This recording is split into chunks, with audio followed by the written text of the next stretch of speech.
স্বাগতম ভয়ের রাজ্যে।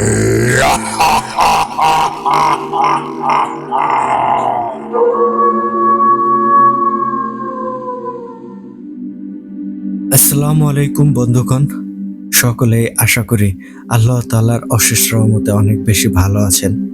সবাইকে স্বাগতম জানাচ্ছি ৫০০০ স্পেশালের তৃতীয় এপিসোডে। আজকে আপনারা কিন্তু শুনতে চলেছেন আমাদের সবার প্রিয় আরিফ ভাইয়েরই লেখা আরও একটা মাস্টারপিস ঘটনা। হ্যাঁ, আজকে আপনারা শুনতে চলেছেন ইয়াসিন হুজুরের ঘটনা।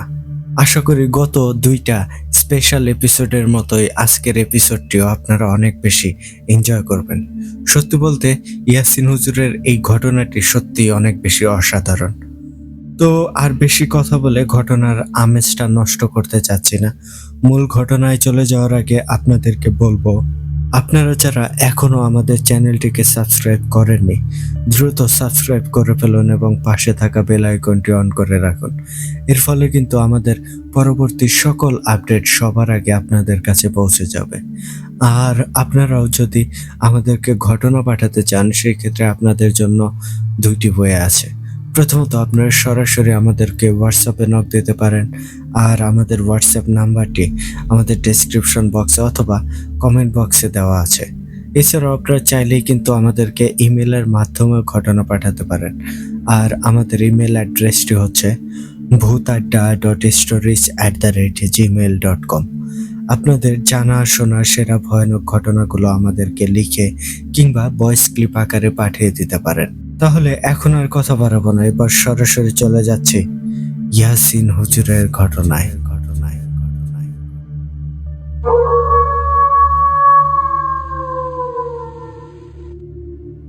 ঘটনাটি ঠিক যেভাবে লিখে পাঠিয়েছেন, আমি চেষ্টা করছি ঠিক সেভাবেই আপনাদের মাঝে উপস্থাপন করতে।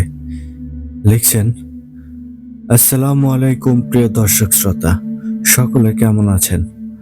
আশা করি সকলে অনেক বেশি ভালো আছেন, কারণ বিগত দুইটা ৫০০০ স্পেশাল মাস্টারপিস ঘটনা কাভারিশ ও দায়ান আপনাদের এক অন্যরকম ভয়ের অনুভূতি দিতে পেরেছে। সাথে আজ আরেকটা মাস্টারপিস ঘটনা শুনতে চলেছেন। আশা করি এত সময়ে টাইটেল থাম্বনেল পরে বুঝে গিয়েছেন কার ঘটনার কথা বলছি।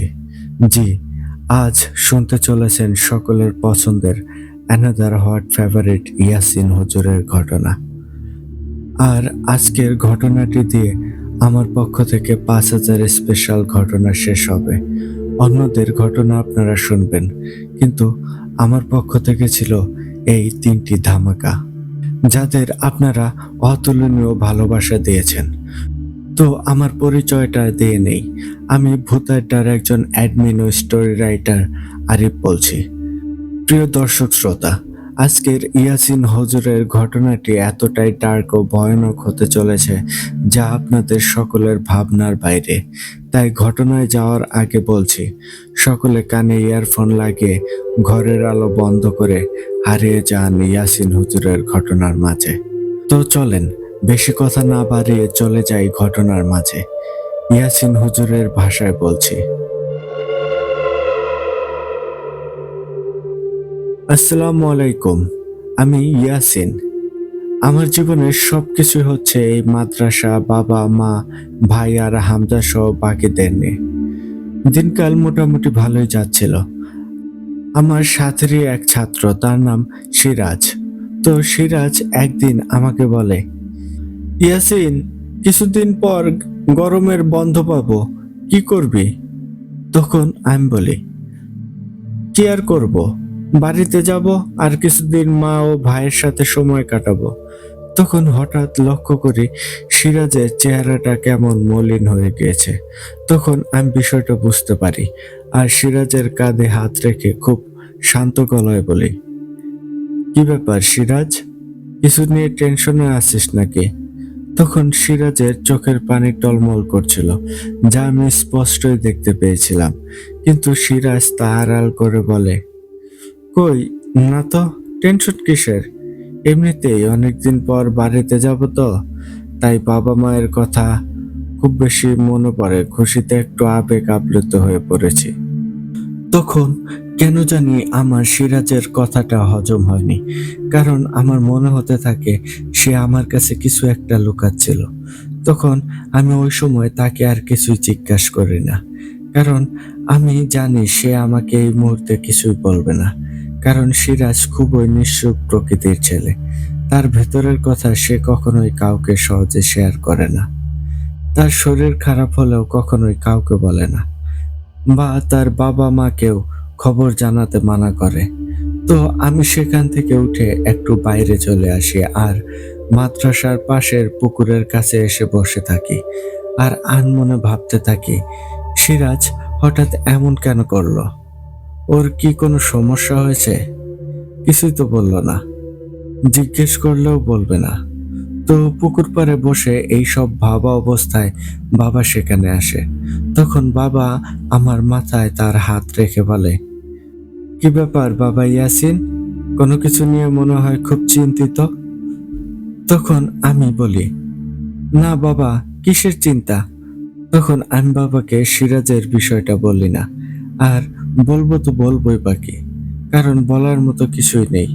তখন আমার মাথায় একটা চিন্তা আসে, আর এটার উত্তর বাবাকে দিয়ে বের করা সবচেয়ে হয়তো ভালো হবে। তো যেই ভাবা সেই কাজ। আমি সাথে সাথে বাবাকে জিজ্ঞেস করি, আচ্ছা বাবা, কারো থেকে তার মনের কথা জানতে হলে তা কিসের মাধ্যমে জানা যায়? তখন বাবা বলে, কারো থেকে তার মনের কথা জানতে হলে সর্বপ্রথম দেখতে হবে সে কি তোমার ঘনিষ্ঠ মানুষ নাকি দূরের মানুষ। তখন আমি বলি, ধরেন আমার বন্ধু, তাহলে? তখন বাবা বলে, দেখো বাবা, তোমার এই কথাটার উত্তর তোমাকে পরে দিচ্ছি, আর পরে দিতে হবে না। যে কথা বলবো তার মাঝেই উত্তর থাকবে, কিন্তু পরে আমি ভেঙে বুঝিয়ে দেব। মন দিয়ে এই কথাগুলো শুনবে। তখন আমি একটু ভালো করে সোজা হয়ে বাবার মুখ হয়ে তার কথাগুলো শোনার জন্য বসি। তখন বাবা বলতে শুরু করে, বাবা ইয়াসিন, মানুষের বন্ধু কয়েক ধরনের হয়ে থাকে। যেমন বাবা মা এক ধরনের বন্ধু, ভাই এক ধরনের বন্ধু, চলার পথে এক ধরনের বন্ধু, কর্মসংস্থানে একসাথে কাজ করা সকলে বন্ধু। আরেক বন্ধু চিরজীবনের, যাকে সবটা সময় অনুভব করতে পারা যায়, যে 1000 কিলোমিটারের দূরে থাকলেও তার হৃদয়ে আমার কথা নাড়া দেবে, আমার হৃদয়ে তার কথা নাড়া দেবে। তাকে আমার বলতে হবে না আমার কি সমস্যা, সে নিজ থেকেই বুঝে যাবে আমার বন্ধু ভালো নেই।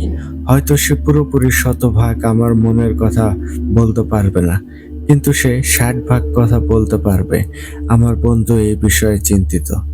তখন আমি কথার মাঝে একটু বাহাত ঢুকাই আর বলি, বাবা, কথার মাঝে কথা বলার জন্য ক্ষমা করবেন, একটা কথা জানা ছিল। সে 60 ভাগ কিভাবে জানবে, এই বিষয়টা বুঝলাম না। তখন বাবা বলে, এইটাই সবচেয়ে বড় শিক্ষা বাবা। এই বিষয়টা আমি নিজ থেকে বুঝেছি। এটা সকলে জানে, কিন্তু এই কথাটিকে আয়ত্ত করতে পারে না, বা এটাকে ফিল করে না। এই বর্তমান সময়ে যারা বলে অমুক আমার বন্ধু, তমুক আমার বন্ধু, এরা আসলে প্রকৃত বন্ধু নয়।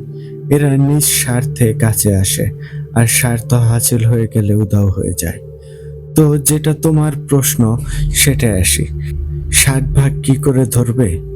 দেখো বাবা, এমন কিছু কথা রয়েছে যা বাবা মা ভাই বোন আত্মীয় স্বজন কারোর সাথে শেয়ার করা যায় না, সেটা বন্ধুর সাথে শেয়ার করা যায়। আর কি বিশ্বাসে শেয়ার করা যায়, কারণ সে জানে যত যাই হোক এই ব্যক্তি মৃত্যু সময় পর্যন্ত আমার সাথে থাকবে, আমার বিপদে সে আসবে। আমার কথা সে ছাড়া পৃথিবীর বুকে কেউ জানতে পারবে না। তার মানে কি, সে তাকে সমস্ত কিছু শেয়ার করছে। এখন এমন একটা সময় এসেছে, সে ওই সমস্ত সমস্যার একটিতে পড়েছে, যা সে বলতে চাইছে না। হয়তো এই ভেবে বলছে না বারবার বন্ধুকে ডিস্টার্ব করা ঠিক হবে না, কারণ আমার জন্য ওরও রাতে ঘুমাতে সমস্যা হবে, বা ও আমার থেকে বেশি চিন্তা করবে। তখন সে অপর বন্ধু বুঝে নিতে হবে, হয়তো আমার বন্ধু আগে যেই সমস্যাগুলো হয়েছিল তার মাঝেই যে কোনো একটা হয়েছে। তখন তার ভাব বুঝে তাকে খুঁজে বের করতে হবে। প্রকৃত বন্ধুর সমস্যা কি জানতে হবে। এখানে হয়তো তুমি বলতে পারো, নতুন সমস্যাও তো হতে পারে। দেখো, এই নতুন সমস্যাতেও দুইটা বিষয় কাজ করে।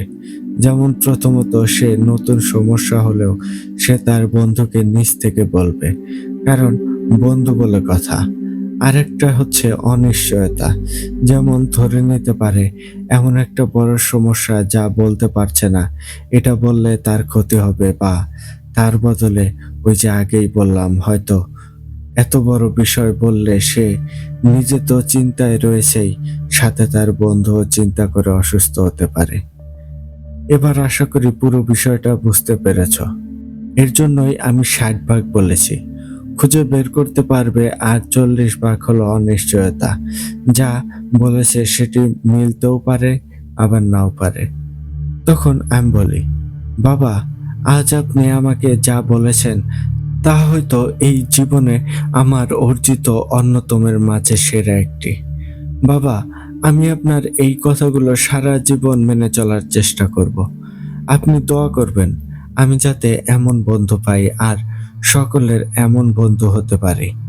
তখন বাবা হেসে বলে, আমি সব সময় তোমাকে দোয়া করি বাবা, কারণ আমি চাই তুমি আমার ও আমাদের পরিবার ও বংশের নাম উজ্জ্বল করো। তখন আমি বলি, বাবা, সবটা বুঝলাম। আমার প্রথম প্রশ্নের জবাব এখনো পেলাম না। আরেকটি প্রশ্ন আছে, সেটা হলো, প্রথম প্রথম কাউকে বন্ধু বানানো বা বড়দের থেকে কি করে তাদের মনের কথা বের করা যায়। তখন বাবা বলে, তোমার দুইটা প্রশ্নের জবাব এক উত্তরেই দিচ্ছি। এটাও অনেক বেশি গুরুত্বপূর্ণ, মন দিয়ে শোনো। তোমার প্রথম প্রশ্ন হলো, কারো থেকে তার মনের কথা জানতে হলে তা কিসের মাধ্যমে জানা যায়। আর দ্বিতীয় প্রশ্ন হলো, কাউকে বন্ধু বানানো বা বড়দের মনের কথা কি করে জানা যায়। তাহলে এবার শোনো, তুমি কারো মনের কথা জানতে হলে সর্বপ্রথম তার বিশ্বাসযোগ্য হতে হবে। তাকে তুমি বিশ্বাস করাতে হবে তুমি তার কথা তোমার মাঝেই রাখবে। তুমি ব্যতীত পৃথিবীর তৃতীয় পক্ষ কেউ আর জানতে পারবে না তার কথা। তাকে বিশ্বাস করাতে হবে তুমি তার কথা শোনার যোগ্য। তার সব কথা তোমার মনোযোগ দিয়ে শুনতে হবে। তাকে চিন্তিত দেখলে তাকে বিরক্ত করবে না, তার কাঁধে হাত রাখবে। তার কাছে এসে বসে কিছু সময় চুপ করে থাকবে। তাকে বেশি চিন্তিত বা আবেগঘন অবস্থায় দেখলে তাকে বুকে জড়িয়ে ধরবে, তাকে সান্ত্বনা দেবে। এভাবে তাকে বলবে, জানি না বন্ধু তোমার কি হয়েছে, কিন্তু যাই হয়ে থাকুক চাইলে আমার কাছে বলতে পারো। এতে তোমার ভেতরের কষ্টটা কিছুটা হালকা হবে। আর সবচেয়ে বড় কথা, সমস্যা যাই হয়ে থাকুক তার সমাধান আছে। আল্লাহর উপর ভরসা রাখো, তিনি সবটা ঠিক করে দেবেন। তখন তাকে এইসব বিষয়ে তুমি অনুভব করাতে পারবে। তখন সে নিজ থেকেই তার সকল সমস্যা তোমার সাথে শেয়ার করবে। এরপর থেকে সে সব ভালো মন্দ তোমার সাথে ভাগাভাগি করবে। তোমার সমস্যাতেও সে একইভাবে এগিয়ে আসবে। আশা করি উত্তরটা পেয়ে গিয়েছো। তখন আমি বলি, জি বাবা, আজ আপনার এই কথাগুলো আমার অন্তরে সুয়ের মতো গেঁথে গিয়েছে। জীবনের অনেক বড় গুরুত্বপূর্ণ কিছু বিষয় আপনার থেকে জানতে পারলাম। বাবা, আপনার কাছে সারা জীবন কৃতজ্ঞ। কিন্তু জীবন চলার পথে আর একটা বিশাল গুরুত্বপূর্ণ বিষয় আমাকে বুঝিয়ে আরো ঋণী করে দিয়েছেন। আপনার এই ঋণ আমি কোনোদিনও ভুলতে পারবো না। তখন বাবা বলে, বাবা, জীবনে চলার পথে অনেক বাধা বিপত্তি আসবে। এই কথা মাথায় রেখে চলবে যে যতই সমস্যা আসুক না কেন, আমার আল্লাহ আছেন, তিনি আমাকে দেখছেন। সুতরাং তিনি আমার সমস্যার সমাধান করবেন। তার উপর তাওয়াক্কুল করে থাকবে। এটার আরেক নাম ঈমান। আর তাহলে সব সমস্যা থেকে অতি দ্রুত বের হয়ে আসতে পারবে। তখন আমি বলি, অবশ্যই বাবা, আমার আল্লাহ ছাড়া আমি অসহায়, আমি মজলুম, আমি নিরুপায়। তখন বাবা বলে, এই তো ধরতে পেরেছ। আচ্ছা বাবা, এখন থাকো, আমার এখন ছাত্রদের নিয়ে মক্তবে বসতে হবে। তখন আমি বলি, বাবা, আপনি যান, আমিও যে গোসল করে জোহরের জন্য প্রস্তুত হই। এই বলে দুইজন সেখান থেকে উঠে পড়ি আর যে যার কাজে লেগে পড়ি। এরপর গোসল করে নামাজ আদায় করি, তারপর সকলের খাওয়া দাওয়ার পালা। তখন আমি সব ছাত্রদের মাঝে সিরাজকে খুঁজি, কিন্তু ওই সময় তাকে সেখানে খুঁজে পাচ্ছিলাম না। আমি খেতে বসেও আবার উঠে যাই। তখন বাবা আমাকে বলে, কি ব্যাপার, এমন করে উঠলে কেন? তখন আমি বলি, বাবা, সিরাজ নেই। তখন বাবা বলে, সিরাজ খাবার নিয়ে তার কামরায় চলে গিয়েছে, বলেছে সেখানেই খাবে। তখন আমি বলি, বাবা, আমিও সিরাজের সাথে যেয়ে খাই। তখন বাবা বলে, যেমনটা ভালো মনে করো।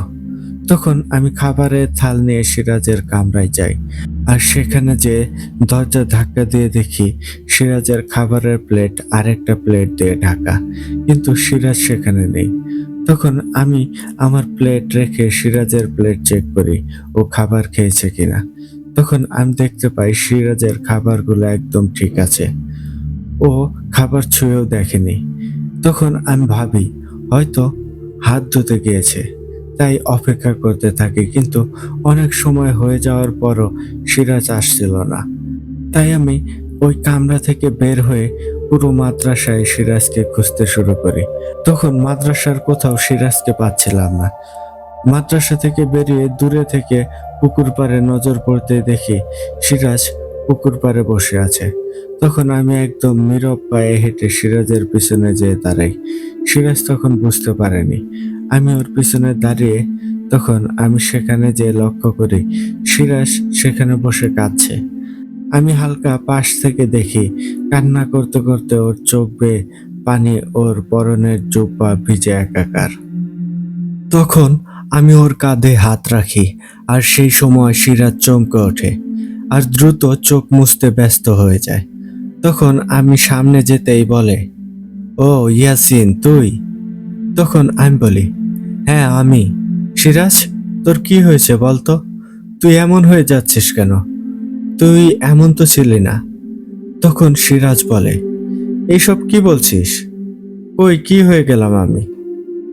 তখনও আমি সিরাজের চোখে টলমল করা অশ্রু দেখতে পাচ্ছিলাম। এখনো সিরাজের মাঝে অনেক কষ্ট রয়ে গিয়েছে।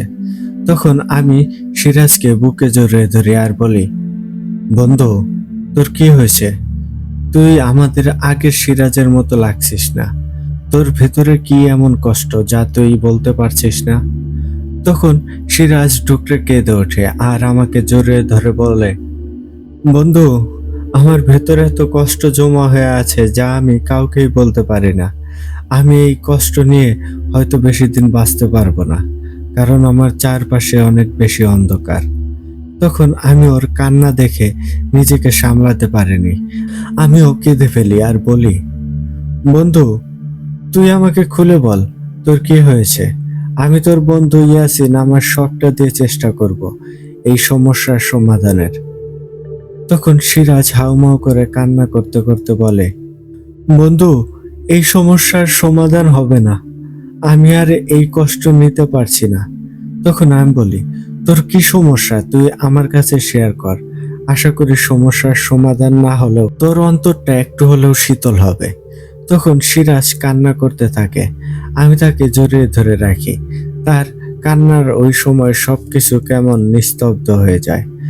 আমার জুব্বা ভিজে একাকার হয়ে যায়।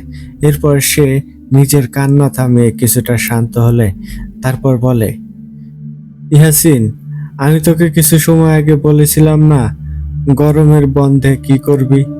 এটা জিজ্ঞেস করার একটাই কারণ, তা হলো আমি যে কোনো বন্ধের ছুটি আসলেই খালি ভাবি কেন এই বন্ধের সময় আসলো।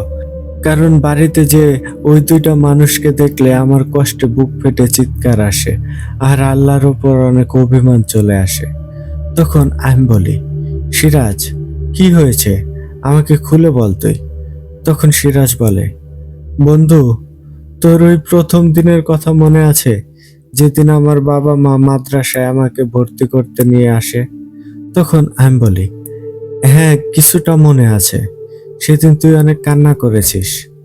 তখন সিরাজ বলে, তার কয়েক মাস পর হঠাৎ আমার চাচাতো বড় ভাই আমাকে নিতে এসেছিল, আর আমি বেশ কিছুদিনের জন্য বাড়িতে যাই।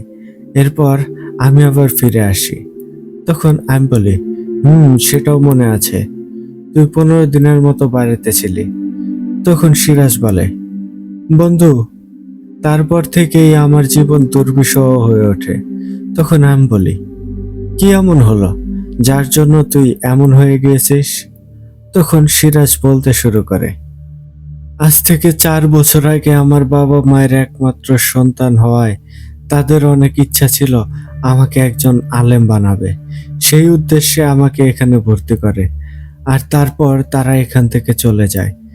এরপর আমার চাচাতো ভাই একদিন এসে আমাকে নিয়ে যায়।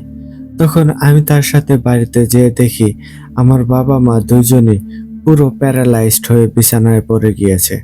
তাদের মুখ বেঁকে গিয়েছে, তারা কথা বলতে পারে না, শুধু ফ্যাল ফ্যাল করে চেয়ে থাকে। তখন আমি চাচাতো ভাই ও চাচা চাচিদেরকে জিজ্ঞেস করি, এমনটা কি করে হলো? তখন আমার চাচা চাচি বলে, বাবা নাকি কলপারে যে পিছলা খেয়ে পড়ে গেছে, তারপরে এমন হয়েছে। আর মা নাকি বাবার এমনটা দেখে টেনশন করে তিনিও এমন হয়ে গিয়েছে। তখন আমি মাদ্রাসায় ফিরবো না সিদ্ধান্ত নেই। আবার পরক্ষণেই ভাবি, বাবা মায়ের অনেক স্বপ্ন ছিল আমাকে আলেম হিসেবে দেখবে। তাদের এই ইচ্ছা পূরণ না করতে পারলে আমি কেমন সন্তান হব? এই ভেবে আবার সিদ্ধান্ত নেই মাদ্রাসায় ফিরে আসব। তখন আমার জন্য সবচেয়ে বড় বাধা হয়, বাবা মাকে কে দেখবে? আমাদের টাকার অভাব ছিল না। আমার বাবা একজন ব্যবসায়ী হওয়াতে আমাদের অনেক টাকা ছিল। তখন চাচা চাচি আমাকে বাড়িতে থাকতে বলে আর বাবা মায়ের যত্ন নিতে বলে। কিন্তু আমি বলি, আমাকে আগে আলেম হতে হবে। এটা বাবা মায়ের স্বপ্ন। আপনারা আছেন, আপনারা বাবা মায়ের দেখাশোনা করেন। একজন কাজের লোক আছে, তাকে বাবা মায়ের সেবা যত্ন করতে বলবেন। আর বাবার ব্যবসা চাচা দেখলেন, আর যিনি ম্যানেজার আছেন তার থেকে হিসাবপত্র দেখে নেবেন। শুধু সময় করে একটু বাবা মাকে ডাক্তার দেখান, আর ওষুধগুলো 2 বেলা ঠিক করে দিয়েন। তখন সকলে রাজি হয়। এরপর আমি মাদ্রাসায় চলে আসি। এরপর থেকে বন্ধু আমি হাসতে ভুলে গিয়েছি।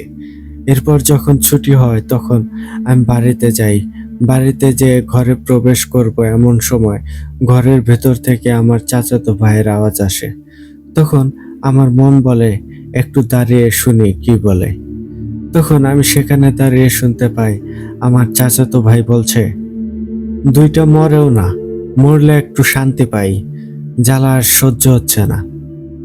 তখন তার মুখ থেকে এমন কথা শুনে কষ্টে আমার কলেজা ফেটে যাচ্ছিল, কিন্তু কি করব আমি? তখন আমি ছিলাম নিরুপায়। এরপর সে ঘর থেকে বের হতেই আমাকে দেখে আর কিছুটা থতমত খেয়ে যায়। এরপর বলে, কিরে, তুই তুই কখন আসলি? তার তখন ধারণা হয় আমি আবার শুনে ফেললাম কিনা। তখন আমি নিজেকে সামলে না শোনার ভান করে বলি, এই তো ভাই, মাত্র আসলাম। তো তুমি কি করছো? তখন সে একটু আশ্বস্ত হয়ে বলে, এই তো চাচা চাচিকে ওষুধ দিয়ে আমার ঘরে যাচ্ছি। তখন আমি হেসে তাকে বিদায় দেই। এরপর ঘরে ঢুকে দরজা লাগিয়ে বাবা মায়ের কাছে যেয়ে অনেক সময় কান্না করি আর বলি, আপনারা কেন এমন হয়ে গেলেন? আজ আপনাদের এমন কষ্ট দেখে আমার মরে যেতে ইচ্ছা করছে। কারণ মরে গেলে আর আপনাদের এমন কষ্ট দেখব না, নিজেও কষ্ট পাবো না।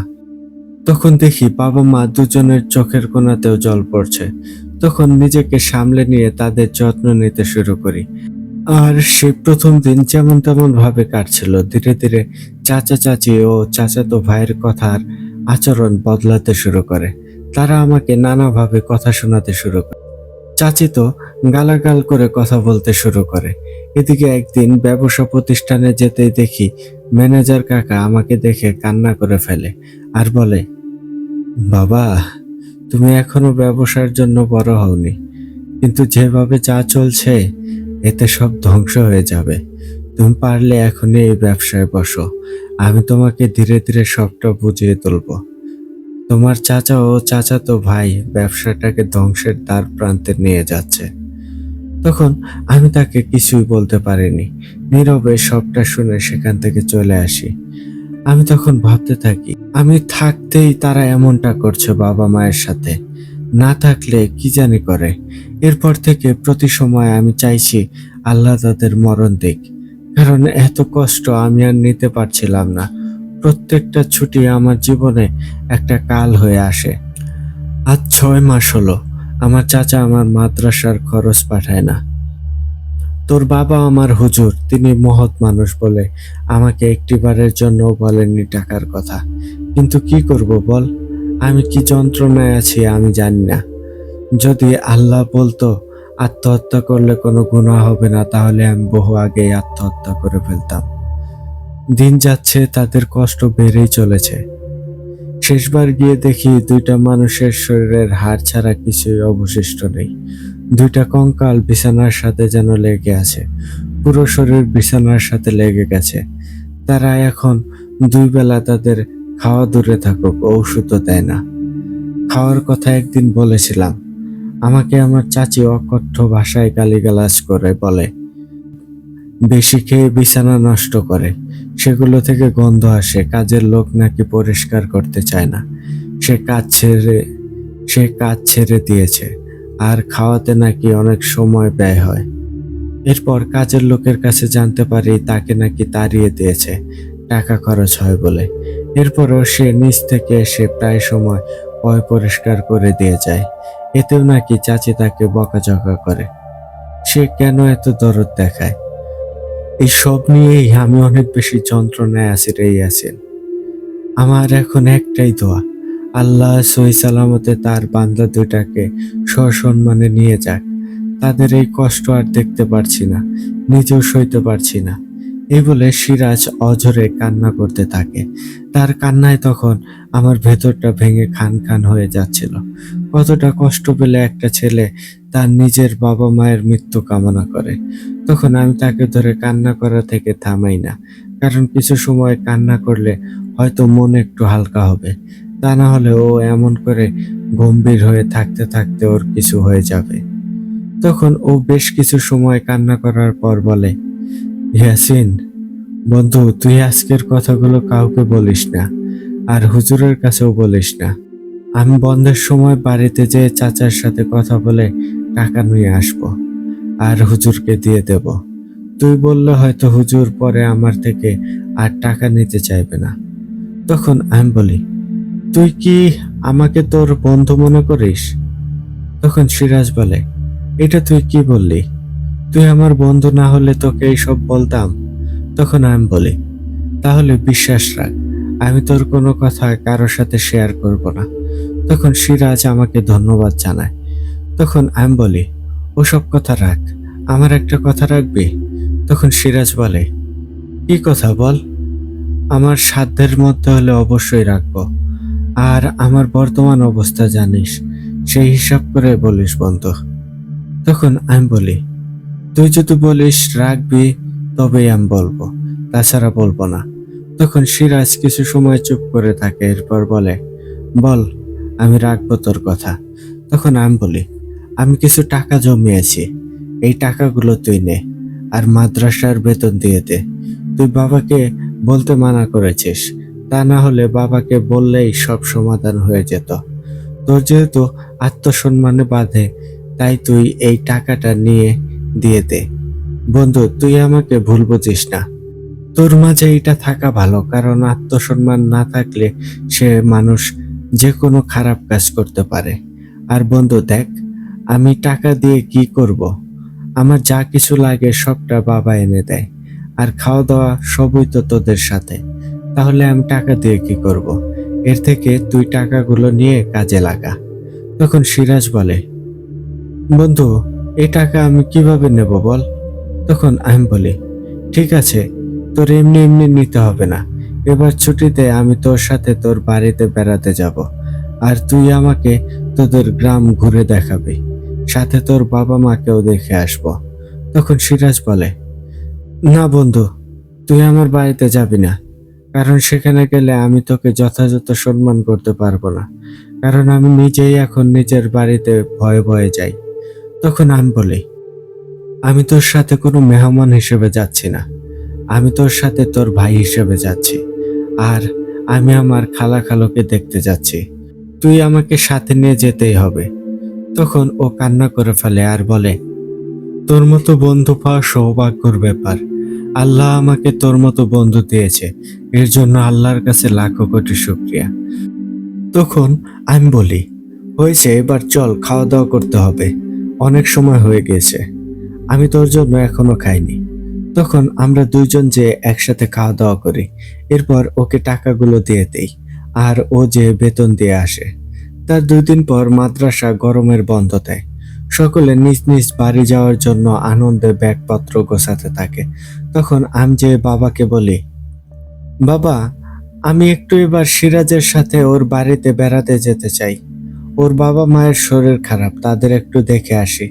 তখন বাবা বলে, তুমি তেমন একটা বাড়িতে যাওয়ার সময় পাও না, এখন একটু বন্ধ পেয়েছো, বাড়িতে না যেয়ে ওখানে যাওয়াটা কি ঠিক হবে? তোমার মাকে কি বলবো? তখন আমি বলি, বাবা, আমার যাওয়াটা একটু দরকার, আর মাকে বলবেন আমি ওখান থেকে এসে মায়ের সাথে দেখা করব।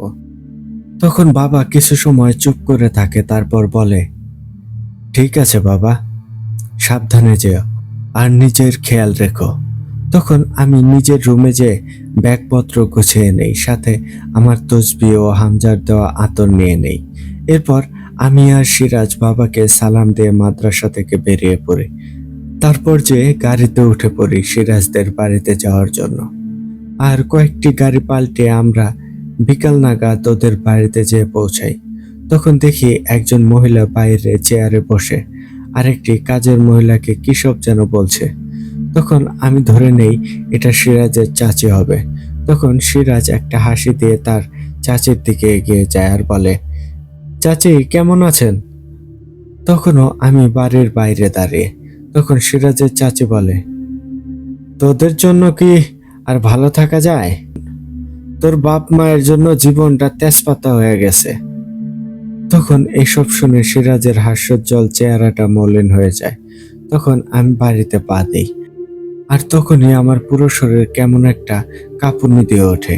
আমার মনে হতে থাকে এখানে কোনো সমস্যা আছে। তখন আমি একদম চুপ হয়ে সেখানে দাঁড়িয়ে যাই আর অনুভব করতে থাকি এখানে কি হচ্ছে। তখনই আমার কানে একটা বিশ্রী হাসির আওয়াজ হালকাভাবে আসে। তখন আমি কিছুটা নিশ্চিত হই এখানে কোনো কিছুর সমস্যা রয়েছে। তখন আমি সেখান থেকে পা বাড়িয়ে সিরাজের কাছে যাই, তার পাশে যেয়ে দাঁড়াই।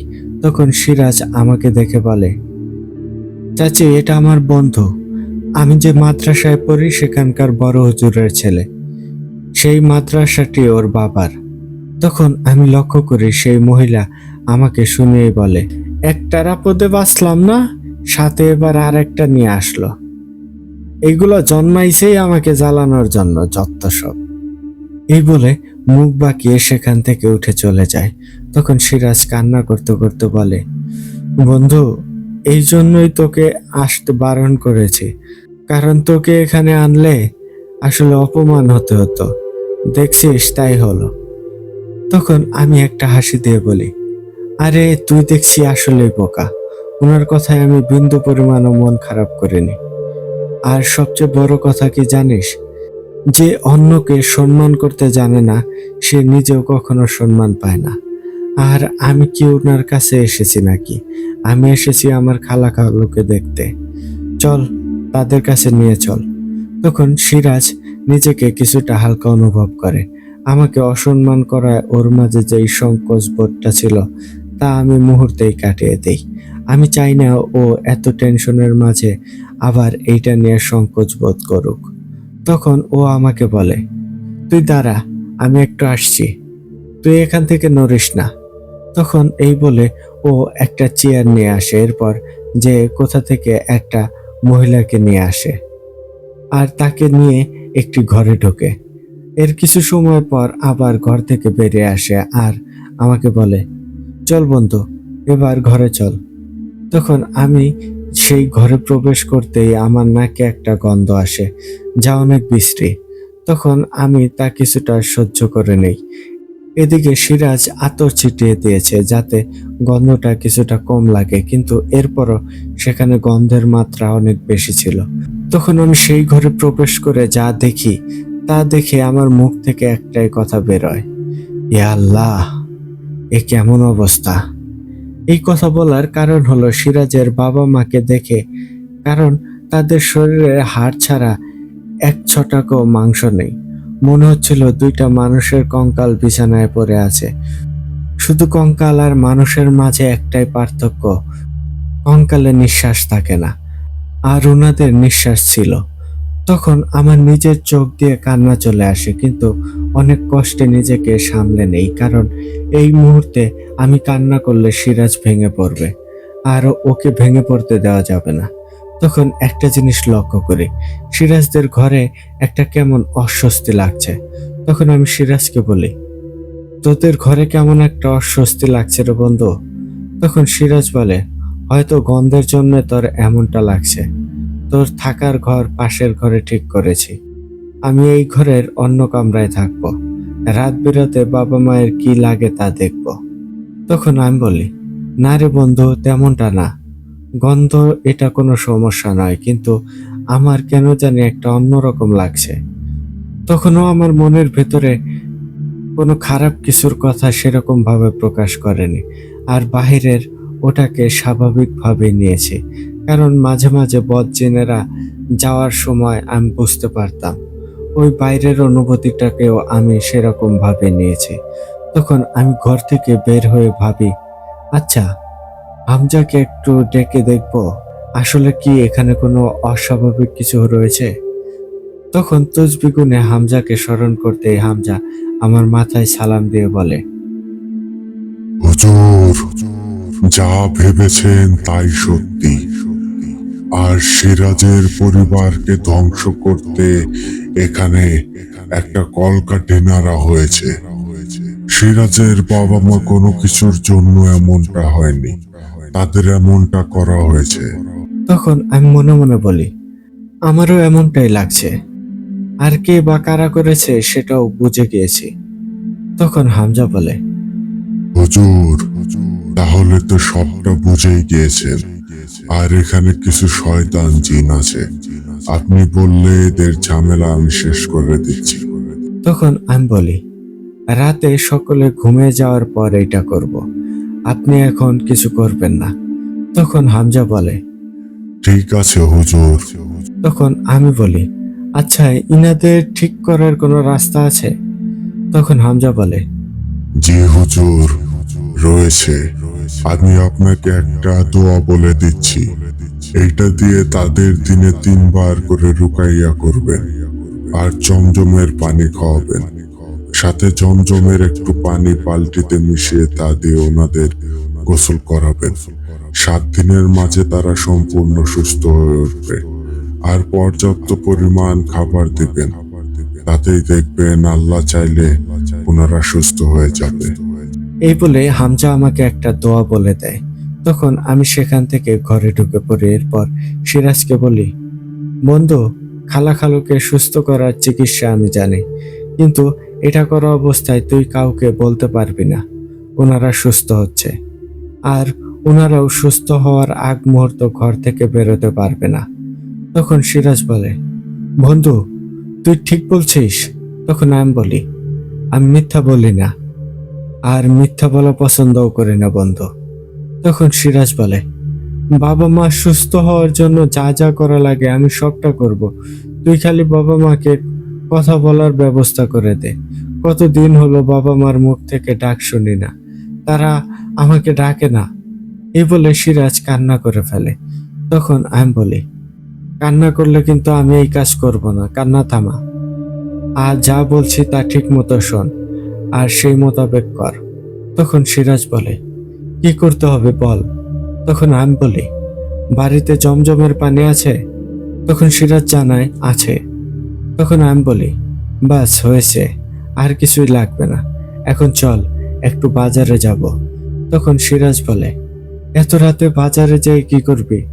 তখন আমি বলি, কাজ আছে, এরপর আমি সিরাজকে নিয়ে বেরিয়ে পড়ি সেখানকার বাজারের দিকে। আর সেখানে যে দুজন আগে নাস্তা করি, এরপর আমি অনেকগুলো ফল ও ডিম কিনে নেই। তখন সিরাজ এসব দেখে আর বলে, তুই এত এত ফল কিসের জন্য কিনছিস? তখন আমি বলি, যা করছিস চুপচাপ দেখ, কোনো কথা বলবি না। তখন সবকিছু কিনে আমি সিরাজকে জিজ্ঞেস করি, বাড়িতে কোনো চুলা আছে? তখন সিরাজ বলে, না রে, ঘরে কোনো চুলা নেই, কিন্তু বাইরে আছে তো। তখন আমি বলি, বাইরের চুলা দিয়ে কাজ নেই। তখন আমি বলি, ডিমগুলো পরিষ্কার করে ওই আন্টির বাড়িতে সিদ্ধ করা যাবে?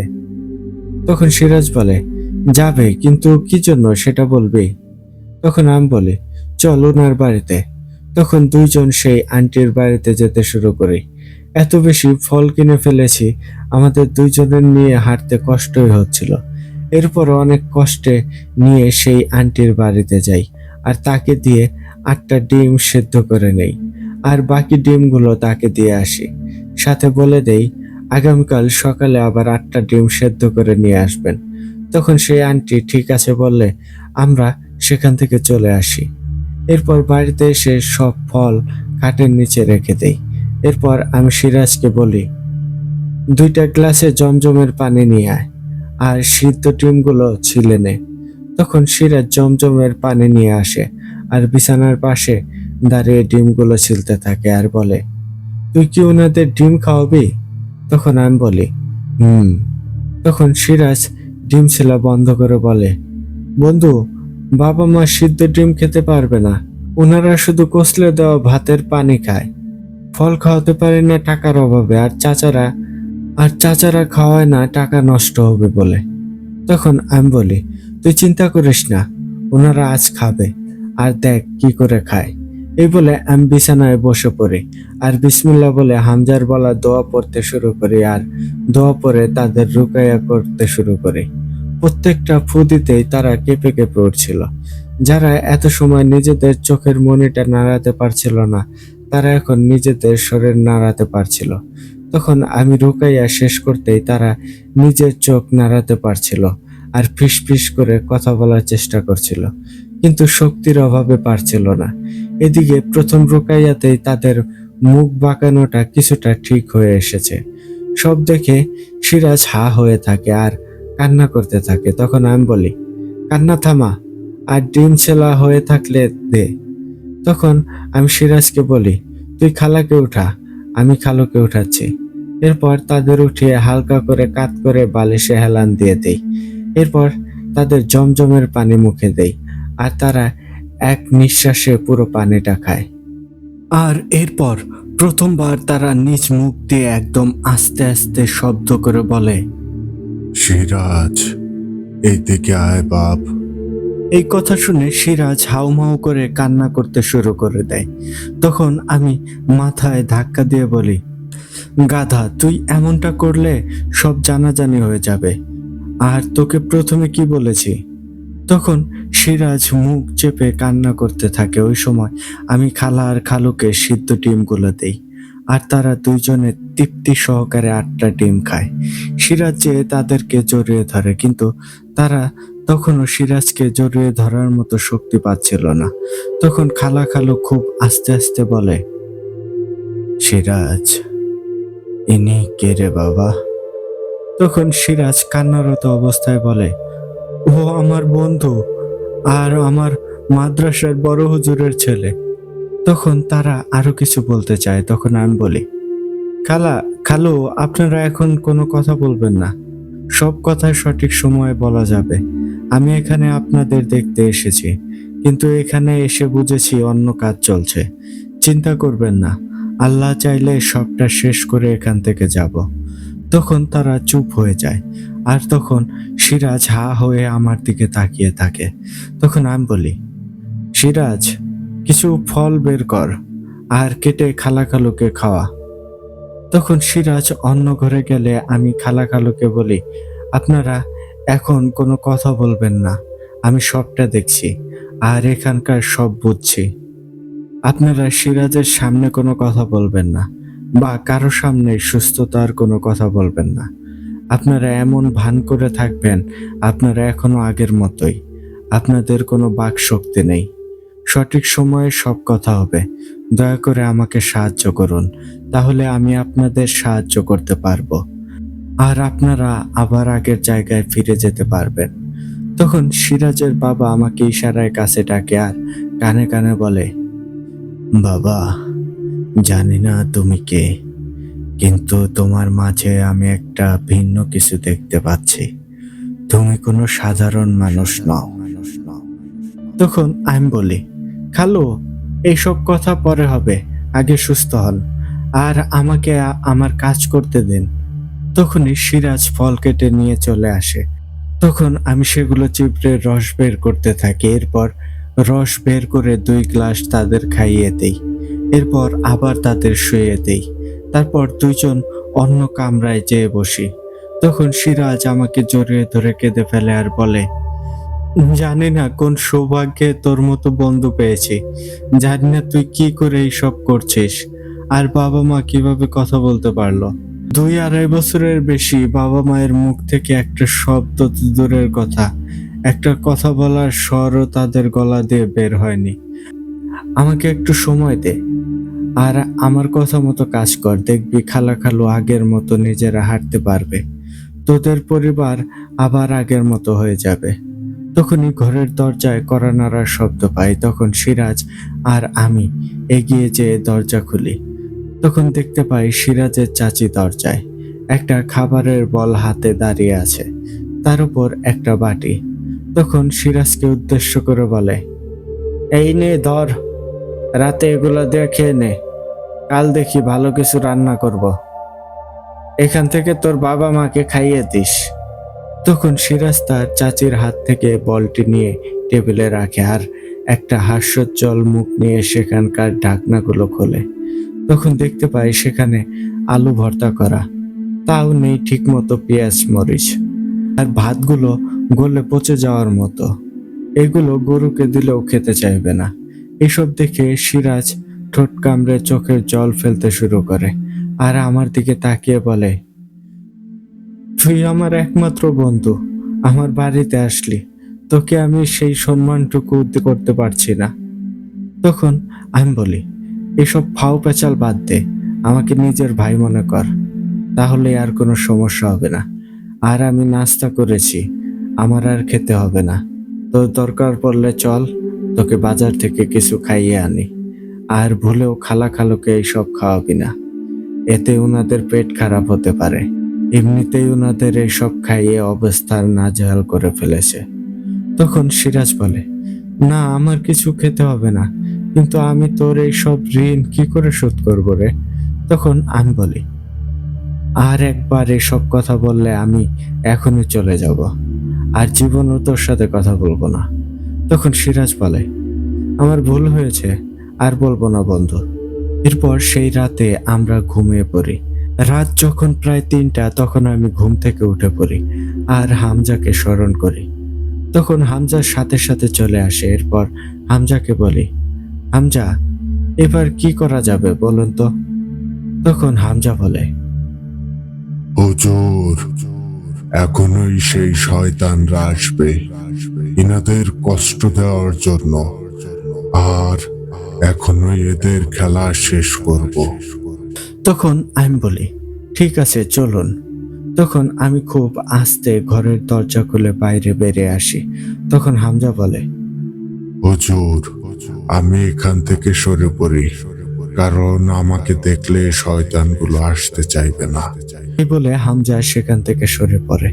তখন আমি সেখানে দাঁড়িয়ে হাত মলতে থাকি আর মনে মনে দরুদ পাঠ করতে থাকি। তখন ওই 10টার মতো শয়তান সেখানে চলে আসে, আর ওরা মনে করে আমি ওদের দেখছি না। তখন ওরা একে অপরকে বলে, হিরে, এটাকে তো দেখিনি, এইটা আবার কে? তখন আরেকটা শয়তান বলে, এইটাকে আজ মেরে ফেলবো নাকি? তখন আরেকটা বলে, চল, অনেকদিন কচি গোস্ত খাওয়া হয় না, এইটাকে আজ চিবিয়ে খাওয়া যাবে।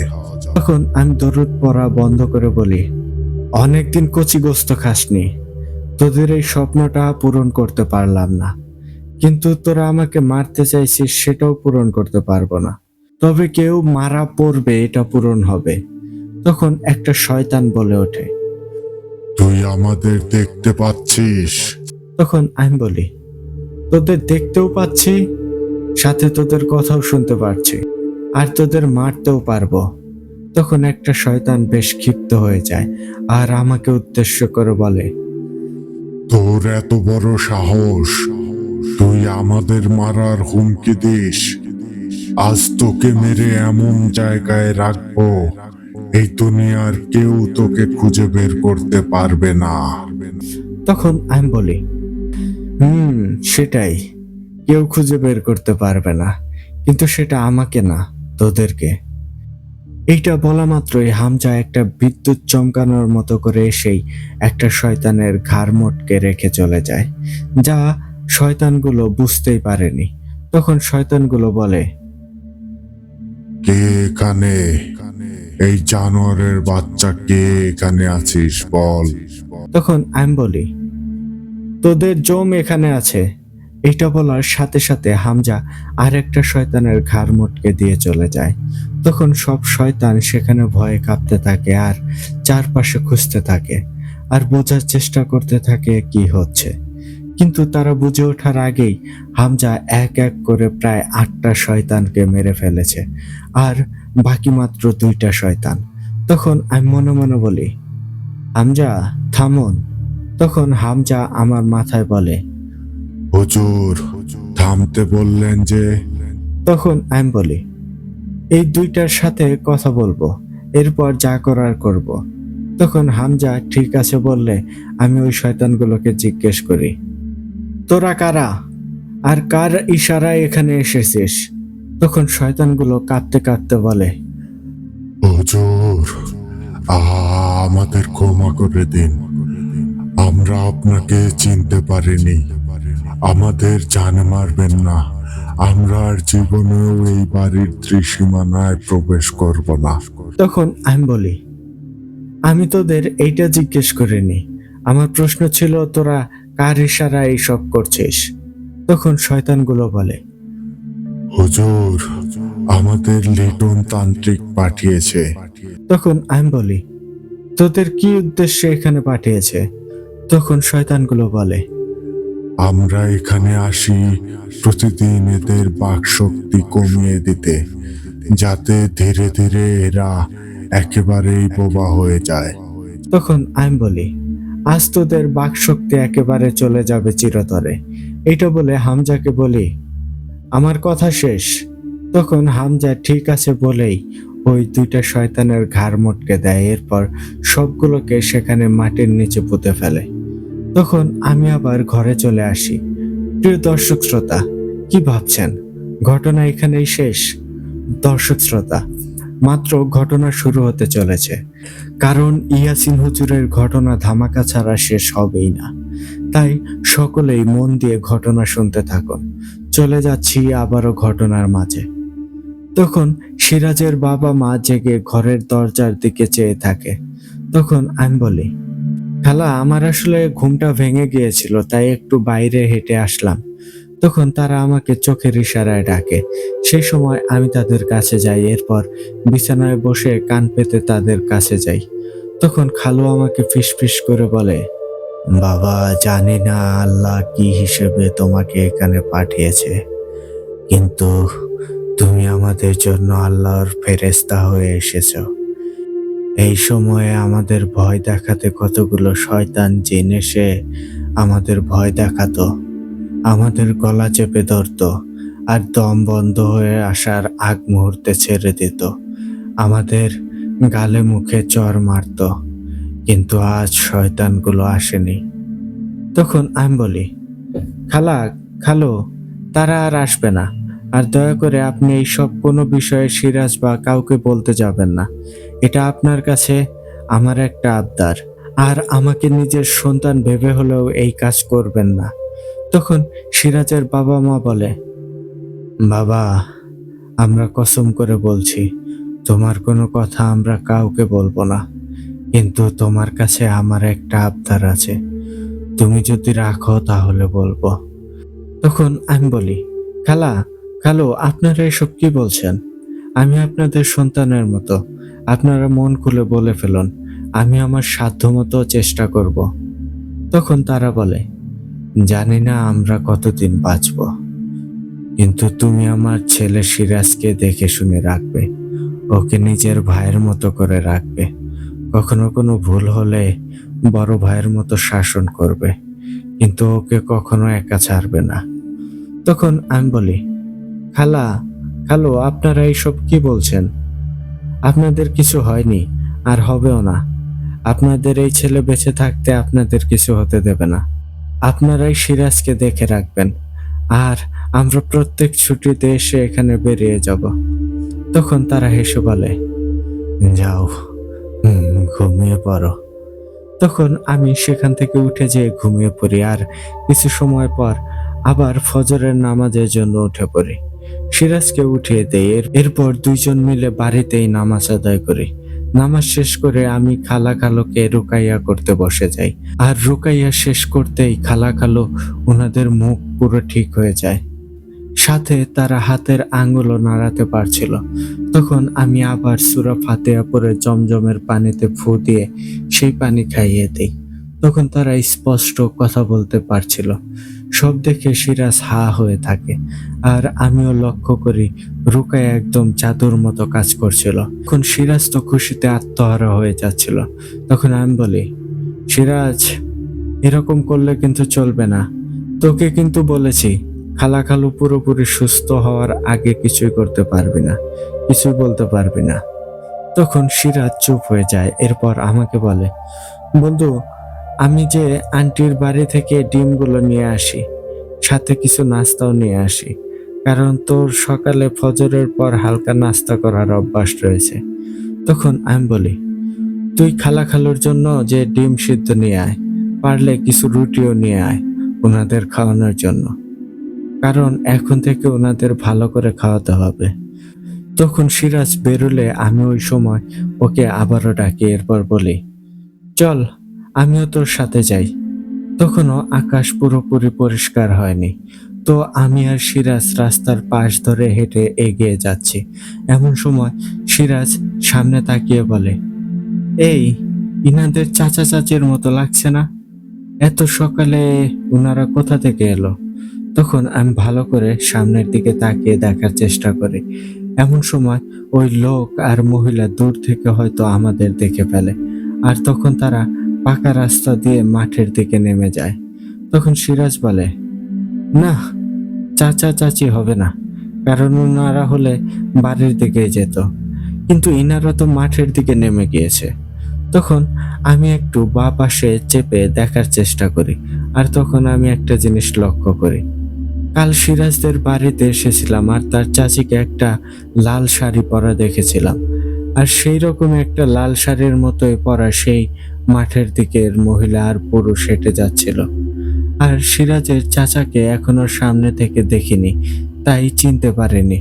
তখন আমি একটা মুচকি হাসি দেই, কারণ আমি শিওর হয়ে গিয়েছিলাম ইনারা সিরাজের চাচা চাচি, আর কোথা থেকে ফিরছে তাও আমার জানা হয়ে গিয়েছে। তখন সিরাজ আমার দিকে চেয়ে বলে, কি রে, তুই এরকম মুচকি মুচকি হাসছিস কেন? তখন আমি বলি, এমনিতেই একটা হাসির কথা মনে পড়ে গিয়েছে। তখন সিরাজ আর কিছু জিজ্ঞেস করে না, আর আমরা দুজনে মিলে সেই আন্টির বাড়ি চলে যাই।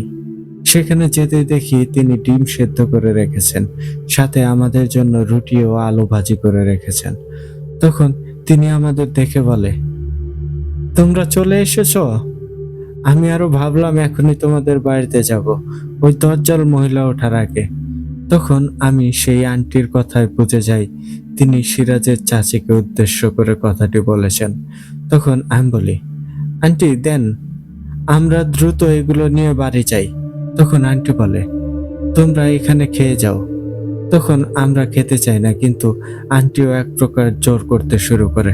তখন আমরা না খেয়ে পারলাম না।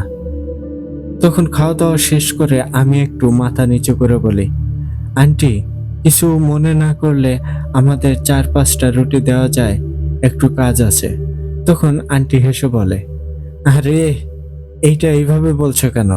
তখন আমি বলি, না, আপনি হয়তো মাথা পিছু গনে বানিয়েছেন, এখন 4-5টা রুটি দিলে আপনার কম হবে। তখন আন্টি বলে, তাতে কি, আমি আবার বানিয়ে নেব। এই বলে তিনি রুটি আর ভাজি সবকিছু সামনে এনে দেয় আর বলে, তোমাদের যা লাগে নিয়ে যাও। তখন আমি 4-5টা রুটি আর একটু ভাজি একটা পলি ব্যাগে নিয়ে পকেটে নিয়ে নেই আর সিরাজের পকেটে ডিমগুলো নিতে বলি। এরপর আমরা আন্টিকে সালাম দিয়ে সেখান থেকে বেরিয়ে পড়ি আর আন্টিকে বলি, দুপুরে 2 জনের জন্য একটু ভালো মন্দ রান্না কইরেন। এই বলে কিছু টাকা দিয়ে আসি। আন্টি মূলত ভেবেছে আমাদের জন্য, কিন্তু আমি বলেছিলাম সিরাজের বাবা মায়ের জন্য। আর একটা সময় বাড়ি এসে দেখি সিরাজের চাচি বাড়ির উঠানে দাঁড়িয়ে। তখন আমাদের সেখানে পৌঁছাতেই চাচি সিরাজকে উদ্দেশ্য করে বলে, কিরে, রাতের খাবারগুলো খাসনি দেখি, আর খাটের নিচে অতগুলো ফল এলো কোথা থেকে? তখন সিরাজ কিছুটা ভয় পেয়ে যায়। তখন আমি বলি, ফলগুলো আমি এনেছি, আর এগুলো আমি খালাখালুর জন্য এনেছি। রাতে বাইরে খেয়ে এসেছি, তাই খাইনি। আমার একটা সন্দেহ লাগছিল, উনি আবার খালাখালুকে হাত পা নাড়তে দেখেননি তো, বা মুখ সোজা হতে দেখেননি তো। তখন সিরাজের চাচি বলে, এই ছেলে, তোমাকে কিছু জিজ্ঞেস করেছি, তাহলে বেদবের মতো নিচ থেকে উত্তর দিচ্ছ কেন? তখন আমার প্রচন্ড রাগ উঠে যায়, কারণ আজ অব্দি কোনো মানুষ আমাকে বেদব বলেনি, আর এই মহিলা কিনা আমাকে বেদব বলছে। তখন আমি নিজেকে সামলে নিয়ে চুপ করে থাকি। তখন সিরাজের চাচি বলে, তোর বাপ মারে এইসব যে খাওয়াবি, পরে বিছানা বেশি নষ্ট করলে পরিষ্কার কে করবে, তুই? আর ফলগুলো আমি নিয়ে যাচ্ছি। তখন আমি বুদ্ধি খাটিয়ে বলি, সিরাজ, মানুষ কিভাবে এতটা লজ্জাহীন হতে পারে? কাউকে অপমান করে তার জিনিস তার সামনে দিয়ে নিয়ে যাচ্ছে। ছি, এমনও মানুষ হয়? তখন সিরাজের চাচি কথাগুলো বুঝতে পারে আর ফলের প্যাকেটগুলো সেখানে ফেলে ফোঁস করতে করতে চলে যায়। তখন আমি যে ফলের প্যাকেটগুলো নিয়ে সিরাজকে নিয়ে তাদের ঘরে চলে আসি। তখন সিরাজ বলে, বন্ধু, তোর এমনটা বলা উচিত হয়নি, এখন তুলকালাম বাঁধবে। সিরাজের এই কথা বলতে না বলতেই তার চাচা বাইরে থেকে এসে ষাঁড়ের মতো চেঁচিয়ে ডাকতে থাকে আর বলে, কিরে সিরাজ, কই তুই, বাইরে আয় তো। তখন সিরাজ বাইরে যায় আর আমি ওর পেছনে বাইরে যাই। তখন সিরাজের চাচা বলে, কিসব অসভ্য ছেলেদের সাথে চলিস, যারা বড়দের সম্মান করতে জানে না? এসবের জন্য টাকা পয়সা খরচ করে পড়ালেখা করাই? যদি এরকমই হতে হয় তাহলে সব পড়ালেখা বন্ধ, আজ থেকে কামলা দেবে, কোনো পড়ালেখা আর হবে না। আর এই ছেলে এক্ষুনি বাড়ি থেকে চলে যেতে আর এই ছেলেকে এক্ষুনি বাড়ি থেকে চলে যেতে বল। তখন সিরাজ চুপ করে থাকে। আমি কিছু সময় অপেক্ষা করি, সিরাজ কিছু বলে কিনা। তখন সিরাজ মাথা নিচু করে বলে, আমার বন্ধু বেড়াতে এসেছে, ও চলে যাওয়ার পর কথাগুলো বলা যেত না চাচা? তখন সিরাজের চাচা বলে, তোর দেখি ভালো সাহস হয়েছে, তুই দেখি মুখে মুখে কথা বলছিস। এই বলে তিনি সিরাজকে চড় দিতে হাত তোলেন। তখন আমি যে তার হাতটা ধরি আর বলি, অনেকটা সময় ধৈর্য ধরলাম, কিন্তু আর ধরে রাখতে পারলাম না। স্বামী স্ত্রী দুজনেই খুব ভালো অভ্যাস দেখছি। একজন মানুষের কথা দিয়ে তিরস্কার করে আর একজন গায়ে হাত তুলতে আসে। এসব শিক্ষা কে দিল? উচিত কথা বললেই গায়ে জ্বালা ধরে, তাই না? আর সিরাজকে পড়াচ্ছেন মনে হয় আপনার টাকা দিয়ে। সিরাজ তার বাবার ব্যবসা থেকে আয় হওয়া টাকা দিয়ে পড়ছে। আর বললে সিরাজ বলতে পারে, আপনি, আপনার বিবি, আপনারা সবাই সিরাজের টাকায় চলছেন। আর কি জানি বললেন, সিরাজ আজ থেকে কামলা খাটবে। বিষয়টা ঠিক আছে সবকিছু, খালি একটু ব্যতিক্রম হবে। সিরাজ পড়ালেখা ছেড়ে এখানে আসলে কপাল পড়বে আপনাদের, কারণ সিরাজ তার বাবার ব্যবসায় বসবে। তখন আপনার কামলা খেটে ভাতের ব্যবস্থা করতে হবে। তখন সিরাজের চাচা আর একটিও কথা বলছিল না। এদিকে সিরাজের চাচাতো ভাই ঘর থেকে সব কথা শুনে একটা দা নিয়ে বাইরে তেড়ে আসে। তখনই আমি মনে মনে দোয়া পড়ে হামজাকে স্মরণ করি, কারণ উত্তম মাধ্যম হলে কিছু করা লাগতে পারে। এরপর আমি সিরাজের চাচাতো ভাইকে উদ্দেশ্য করে বলি, যেখানে আছেন সেখানেই দাঁড়ান, নয়তো এর পরিণাম ভালো হবে না। তখন সিরাজের চাচাতো ভাই বলে, তুই কি আমাকে ধমক দিচ্ছিস? তখন আমি বলি, আমি কাউকে ধমক দেই না, কিন্তু যাকে দেই তার পরিণাম খুবই ভয়াবহ হয়। তখন হামজা আমার মাথায় বলে, হুজুর, আপনি একবার অনুমতি দিন, এইটার হাত ভেঙে ওর পেটের মাঝে ঢুকিয়ে দেব। তখন আমি বলি, হামজা, আমাকে আগে দেখতে দিন, আমি বলা ছাড়া কিছু করবেন না। তখন হামজা চুপ হয়ে যায়।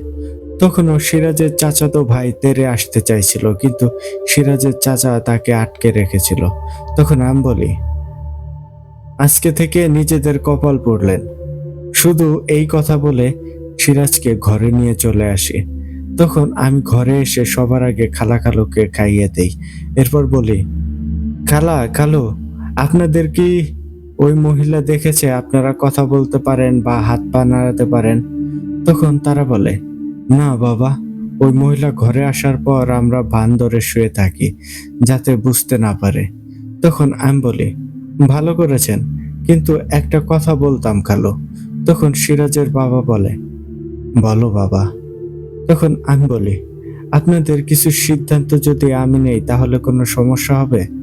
তখন তিনি বলে, বাবা রে, তোমার জন্য আজ কথা বলতে পারছি, এটা আমরা কখনোই কল্পনা করতে পারিনি। জীবনে আর কখনো এরকম কথা বলতে পারবো ভাবতেও পারিনি। আর তোমার প্রতি আমার দৃঢ় বিশ্বাস আছে, তোমার যা করতে মন চায় তুমি করো।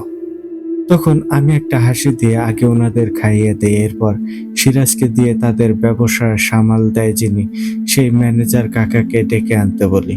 তখন সিরাজ বলে, তুই কি করতে চাইছিস? তখন আমি বলি, যা করছি সব দেখবি, যা বলছি তা কর, খালি মাথায় রাখিস কেউ যাতে না জানতে পারে উনি এখানে এসেছেন, এমন ভাবে নিয়ে আসবি। তখন সিরাজ আর কথা না বলে তাকে আনতে চলে যায়, আর খুব সতর্কতার সহিত তাকে নিয়ে আসে। তখন তিনি আসতেই আমি দাঁড়িয়ে তাকে সালাম দেই, এরপর বলি, মাজেদ কাকা, আপনার কথা অনেক শুনেছি, আপনাকে দেখার খুব ইচ্ছা ছিল। আমি আসতাম আপনার সাথে দেখা করতে, কিন্তু ভাগ্য আপনাকে এখানে নিয়ে এসেছে। আগেই ক্ষমা চেয়ে নিচ্ছি আপনাকে কষ্ট করে এখানে আনানোর জন্য। তখন তিনিও হেসে সালামের জবাব নিয়ে বলে, বাবা, তোমাকে তো ঠিক চিনতে পারলাম না, আর আমার কথা শুনছো মানে? তখন আমি বলি, আমাকে আপনি না চেনারই কথা। আগে আমার পরিচয় দেই, আমি সিরাজের বন্ধু, আমরা একসাথে পড়ালেখা করি, আর আপনাকে দেখার ইচ্ছা এই জন্যই ছিল, কারণ আপনার মতো সৎ নিষ্ঠাবান মানুষ এই সময়ে পাওয়া দুষ্কর। তখন মাজেদ কাকা বলে, বাবা, সৎ হয়ে লাভ কি বলো? আমি ব্যর্থ হয়ে যাচ্ছি, কারণ এই ব্যবসা টিকানোর আর কোনো পথ পাচ্ছি না। তখন সিরাজের বাবা বলে, মাজেদ, কয়েকটা দিন আর অপেক্ষা করো। তখন তিনি সিরাজের বাবার মুখ থেকে কথাগুলো শুনে আত্মহারা হয়ে যায়। তখন তিনি সিরাজের বাবার মুখ থেকে কথা শুনে খুশিতে আত্মহারা হয়ে যায় আর বলে, মালিক, আপনি কথা বলতে পারছেন? তখন সিরাজের বাবা বলে, কথাও বলতে পারছি, আর কিছুটা সুস্থতাও অনুভব করছি। তোকে এখানে ইয়াসিন কিছু কথা বলতে ডেকেছে, কি বলে মন দিয়ে শোন। তখন আমি বলি, চাচা দেখুন, আজ থেকে আপনি সিরাজের চাচা ও চাচাতো ভাইকে ওই প্রতিষ্ঠানের ধারে কাছেও ঘেঁষতে দেবেন না। যদি তারা কিছু বলে তাহলে বলবেন মালিকের নির্দেশ আছে। তারা যদি কোনো উত্তম মাধ্যম করতে যায়, কারিগরদের দিয়ে ভালো করে ধোলাই করে দেবেন, আর পাই পাই হিসাব এখন থেকে আগের মতো রাখতে শুরু করবেন। আর 5-6 দিনের মাঝেই ইনশাল্লাহ খালু নিজে তার প্রতিষ্ঠানে যাবে। তখন মাজেদ চাচা খুশিতে চলে যেতে নেয়। তখন আমি তাকে দাঁড় করিয়ে বলি, চাচা, এই কথাগুলো বাইরের কেউ যাতে জানতে না পারে, আর খালা খালু সুস্থ হয়েছে এটাও জানতে যেন না পারে। আর আপনাকে যদি তারা জিজ্ঞেস করে কোন মালিক মানা করেছে, তখন সিরাজের কথা বলবেন। তখন মাজেদ কাকা বলে, "য- যদি এখানে এসে তারা ঝামেলা করে, মালিক তো এখনো বিছানা ছেড়ে উঠতে পারছেন না, আর আপনারা দুইজনই ছোট, যদি আপনাদের কোনো ক্ষতি করে।" তখন আমি বলি, সেটা নিয়ে চিন্তা করতে হবে না, আপনি আপনার কাজ করুন। তখন মাজেদ কাকা সেখান থেকে চলে যায়। এরপর আমি দুপুর ও রাতে খালাখালুদের রুকাইয়া করি, আর পর্যাপ্ত পরিমাণে তাদের খেতে দেই। আর রাতের মাঝেই তারা নিচ থেকে উঠে বসতে পারছিল, নিচে পা নামাতে পারছিল, কিন্তু হাঁটার মতো শক্তি তাদের এখনো হয়নি। ধরে ধরে ঘরের মাঝে আমরা 2-4 মিনিট হাঁটিয়েছি, আর তেল গরম করে খালাখালুর হাতে পায়ে ভালো করে মালিশ করে দিয়েছি, যাতে একটু বল পায়। এরপর সিরাজকে বলি, এখন যে আন্টিকে বলে আয় সকালে যাতে তার স্বামীকে দিয়ে খাবার পাঠিয়ে দেয়, কারণ এই মুহূর্তে খালাখালুরকে একা ছেড়ে যাওয়া ঠিক হবে না। তখন সিরাজ চলে যায়, কিন্তু অনেক সময় হয়ে যায় সিরাজ আসার কোনো নামগন্ধই নেই। তখন আমার একটা টেনশন ধরে। তখন আমি হামজাকে স্মরণ করতেই হামজা আমার মাথায় বলে, হুজুর, ভয় পাওয়ার কারণ নেই। যে সমস্যা হতে গিয়েছিল তা হয়নি। সিরাজও বাড়ির কাছেই আছে। তখন আমি বলি, হামজা কি হয়েছিল? তখন হামজা বলে, সিরাজের চাচা লোক দিয়ে সিরাজের ওপর আক্রমণ করতে চেয়েছিল, কিন্তু আমি সিরাজকে সেখান থেকে সরিয়ে নিয়েছি। তখন আমি বলি, হামজা, সিরাজ সহ খালাখালুকে কড়া নজরদারিতে রাখতে হবে। তখন হামজা বলে, হুজুর, সেটা নিয়ে চিন্তা করবেন না, আর আপনিও একটু সতর্ক থাকবেন, কারণ সবচেয়ে বড় বিপদ আপনার উপর দেখছি। আর হুজুর, আমার একটা বিষয়ে অনেক খটকা লাগছে, কিন্তু আমি এখনো শিওর না, তাই এটা বলছি না। যদি আমার কাটার সাথে কাটা মিলে যায়, তবে ওইটার ঘাড় থেকে মাথা আলাদা করে ফেলবো। তখন আমি হামজাকে জিজ্ঞেস করি কি সেটা, আর কে সে? তখন হামজা আমাকে বলে না, শুধু এইটুকুই বলে, হুজুর, যদি আমার ভাবনা ও কাজের সাথে মিলে যায় তখন বলবো, কারণ আপনাকে না বলে কোনো কাজ করি না। তখন আমি ঠিক আছে বললে হামজার কথা বলা বন্ধ হয়ে যায়, আর এমন সময় ঘরের দরজায় কড়া নাড়ার শব্দ আসে। তখন আমি জিজ্ঞেস করি, কে? তখন সিরাজ বলে, বন্ধু, তাড়াতাড়ি খোল, আমি। তখন আমি দরজা খুলতে সিরাজ হম্বিতম্বি করে ঘরে প্রবেশ করে আর দরজা লাগিয়ে দেয়। এরপর তার হাতে থাকা খাবারের কিছু বল রেখে ও ভয়ে অন্য ঘরে চলে যায়। এদিকে খালাখালু ঘুমিয়েছিল। তখন আমি ওই ঘরে যেতেই সিরাজ আমাকে ভয়ের তো কণ্ঠে বলে, বন্ধু, একটু আগে একটা মিরাক্কেল ঘটে গেল। তখন আমি বলি, কিসের মিরাক্কেল? তখন সিরাজ বলে, বন্ধু, আমি আন্টিকে বলে রাতের খাবার নিয়ে আসার পর হঠাৎ পাকা রাস্তায় উঠি। তখন বেশ নীরব ছিল রাস্তা। তখন কোত্থেকে কয়েকটা গুন্ডা ধারালো অস্ত্র নিয়ে আমাকে মারতে চলে আসে। তখন আমি ভয়ে চোখ বন্ধ করে নেই, আর আমার শরীরে কোনো আঘাত না লাগায় চোখ খুলে দেখি আমি বাড়ির সামনে। তখন আমি বুঝে যাই এটা হামজার কাজ, কিন্তু ওর ভয় কাটাতে বলি, ধুর পাগল, সারাদিন এইসব ঝামেলা নিয়ে ব্যস্ত ছিলি বিদায় তোর এমনটা লেগেছে, আর এমনটা কখনো হয়নি। তখন ও বলে, বিশ্বাস কর বন্ধু, আমি নিজ চোখেই দেখেছি সব। তখন আমি বলি, এইসব কারোর সামনে বলিস না, তাহলে মানুষ পাগল বলবে। এসব বলে ওকে সান্ত্বনা দেই, কিন্তু ভেতরে ভেতরে আমার রাগে শরীর জ্বলে যাচ্ছিল। তখন আমি নিজেকে শান্ত করে খালাখালুকে আরেকবার খাইয়ে সিরাজ আর আমি খাওয়া দাওয়া করে ঘুমিয়ে পড়ি। তখন হঠাৎ আমার ঘুম ভাঙে হামজা স্বপ্নে আসায়। হঠাৎ হামজা আমার স্বপ্নে এসে বলে, হুজুর, ঘুম থেকে উঠে পড়ুন। তখন আমি সাথে সাথে ঘুম থেকে উঠে পড়ি আর জিজ্ঞেস করি, কি ব্যাপার হামজা, কি হয়েছে?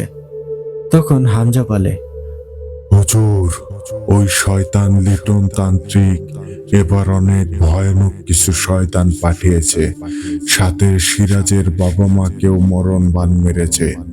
কারণ এখানে তৃতীয় একটা কেউ গাদ্দারি করেছে, যে জানে সিরাজের বাবা মা সুস্থ হয়ে উঠেছে, আর সে সবটা জেনে তান্ত্রিককে যেয়ে বলেছে।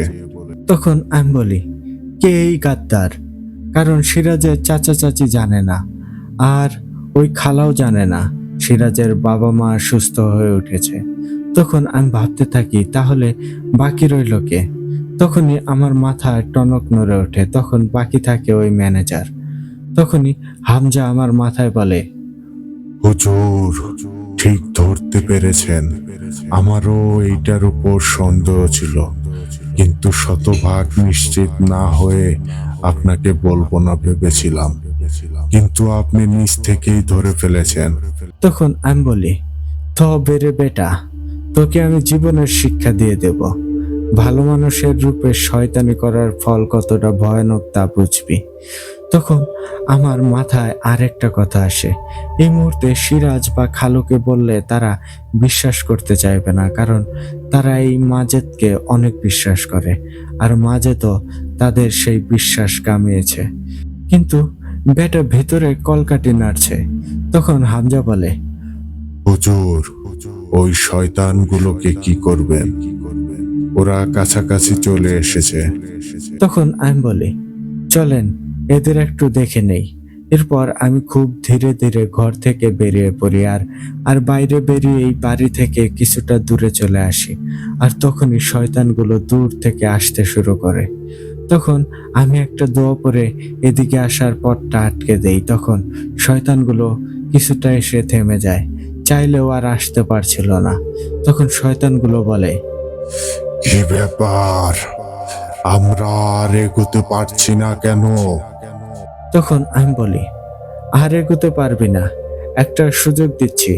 কোনো কথা জিজ্ঞেস না করে, কোনো হুমকি দামকি না দিয়ে যদি পিছনে ফিরে চলে যাস তবে প্রাণে বেঁচে যাবি, আর না হয় সবগুলো এখানেই মারা পড়বি। তখন একটা শয়তান বলে ওঠে, এই পিচ্ছি ছেলে কি বলছে? আজ তোর ঘাটটা মোটকে রক্ত খাবো, কারণ অনেক দিন তাজা রক্ত খাওয়া হয় না। তখন আমি বলি, আফসোস নিজের প্রাণ নিজেই আফসোস নিজের জন্য নিজের প্রাণ হারাবি তোরা। এই বলে চোখ বন্ধ করে হামজাকে বলি, কাজ করে ফেলেন। তখন হামজা এসে তার তলোয়ার দ্বারা নিমিষেই সবগুলো শয়তানের মাথা কেটে ফেলে দেয়। এরপর আমি তসবিহ গুনে আমার অন্য সহকারীদের ডাকতেই তারা কয়েকজন চলে আসে। তখন আমি বলি, কি করতে হবে বুঝে গিয়েছেন তো? তখন তারা বলে, হুজুর, আপনি নিশ্চিন্তে চলে যান, সবটা আমরা দেখছি। এরপর আমি বাড়ি চলে আসি। যেই পিছনে ঘুরে বাড়ির গেট দিয়ে ঢুকবো, তখনই কালো কাপড়ে মোড়া একজনের সাথে আমার ধাক্কা লাগে। তখন সেই লোকের মুখ থেকে কাপড় হালকা সরে যায়, আর আমি দেখে ফেলি এটা মাজেদ কাকা। তখন সেই লোক উঠে দৌড় দেয়।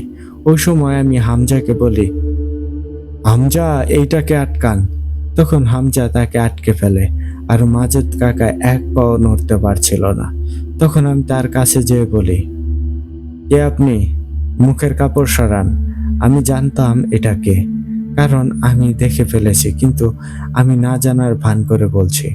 তখন সে লোক তার মুখ থেকে কাপড় সরায় আর বলে, বাবা আমি।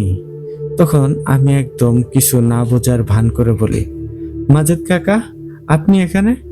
এত রাতে এখানে কি করছেন? তখন মাজেদ কাকা বলে, না, এসেছিলাম একটু মালিকের সাথে গোপনে কথা বলতে, কিন্তু আবার ভাবলাম এত রাতে ঘুমিয়েছে তাই চলে যাচ্ছি। তখন আমি বলি, ওহো, বুঝেছি। এরপর মনে মনে বলি, হামজা, এটাকে ছেড়ে দিন। তখন হামজা ছেড়ে দেয়। এরপর মাজেদ কাকা চলে যায়। তখন আমি ঘরে ঢুকতেই দেখি খালা খালু কেমন ছটফট করছে, আর সিরাজ তাদের পাশে দাঁড়িয়ে কান্না করছে আর জিজ্ঞেস করছে, বাবা, মা, কি হয়েছে তোমাদের? তখন আমাকে দেখে বলে, বন্ধু দেখ, বাবা মা কেমন জানি করছে। তখন আমি দ্রুত তাদের কাছে যেয়ে দেখি তাদের চোখ মুখ কেমন বড় বড় হয়ে গিয়েছে, আর মুখ দিয়ে ফেনা বেরিয়ে আসছে। ফেনার সাথে হালকা রক্ত আসছে। তখন আমি বলি, দ্রুত জমজমের পানি দে। তখন ও জমজমের পানি আনতে চলে যায় অন্য কক্ষে। তখন আমি হামজাকে স্মরণ করি আর বলি, এমন হচ্ছে কেন? তখন হামজা বলে, হুজুর, ওনাদের মরণ বান মারা হয়েছে। দ্রুত এই দোয়া পরে ওনাদের রুকাইয়া করুন, আর এই ঝামেলা শেষ করতে হবে, নয়তো একের পর এক ঝামেলা আসতেই থাকবে।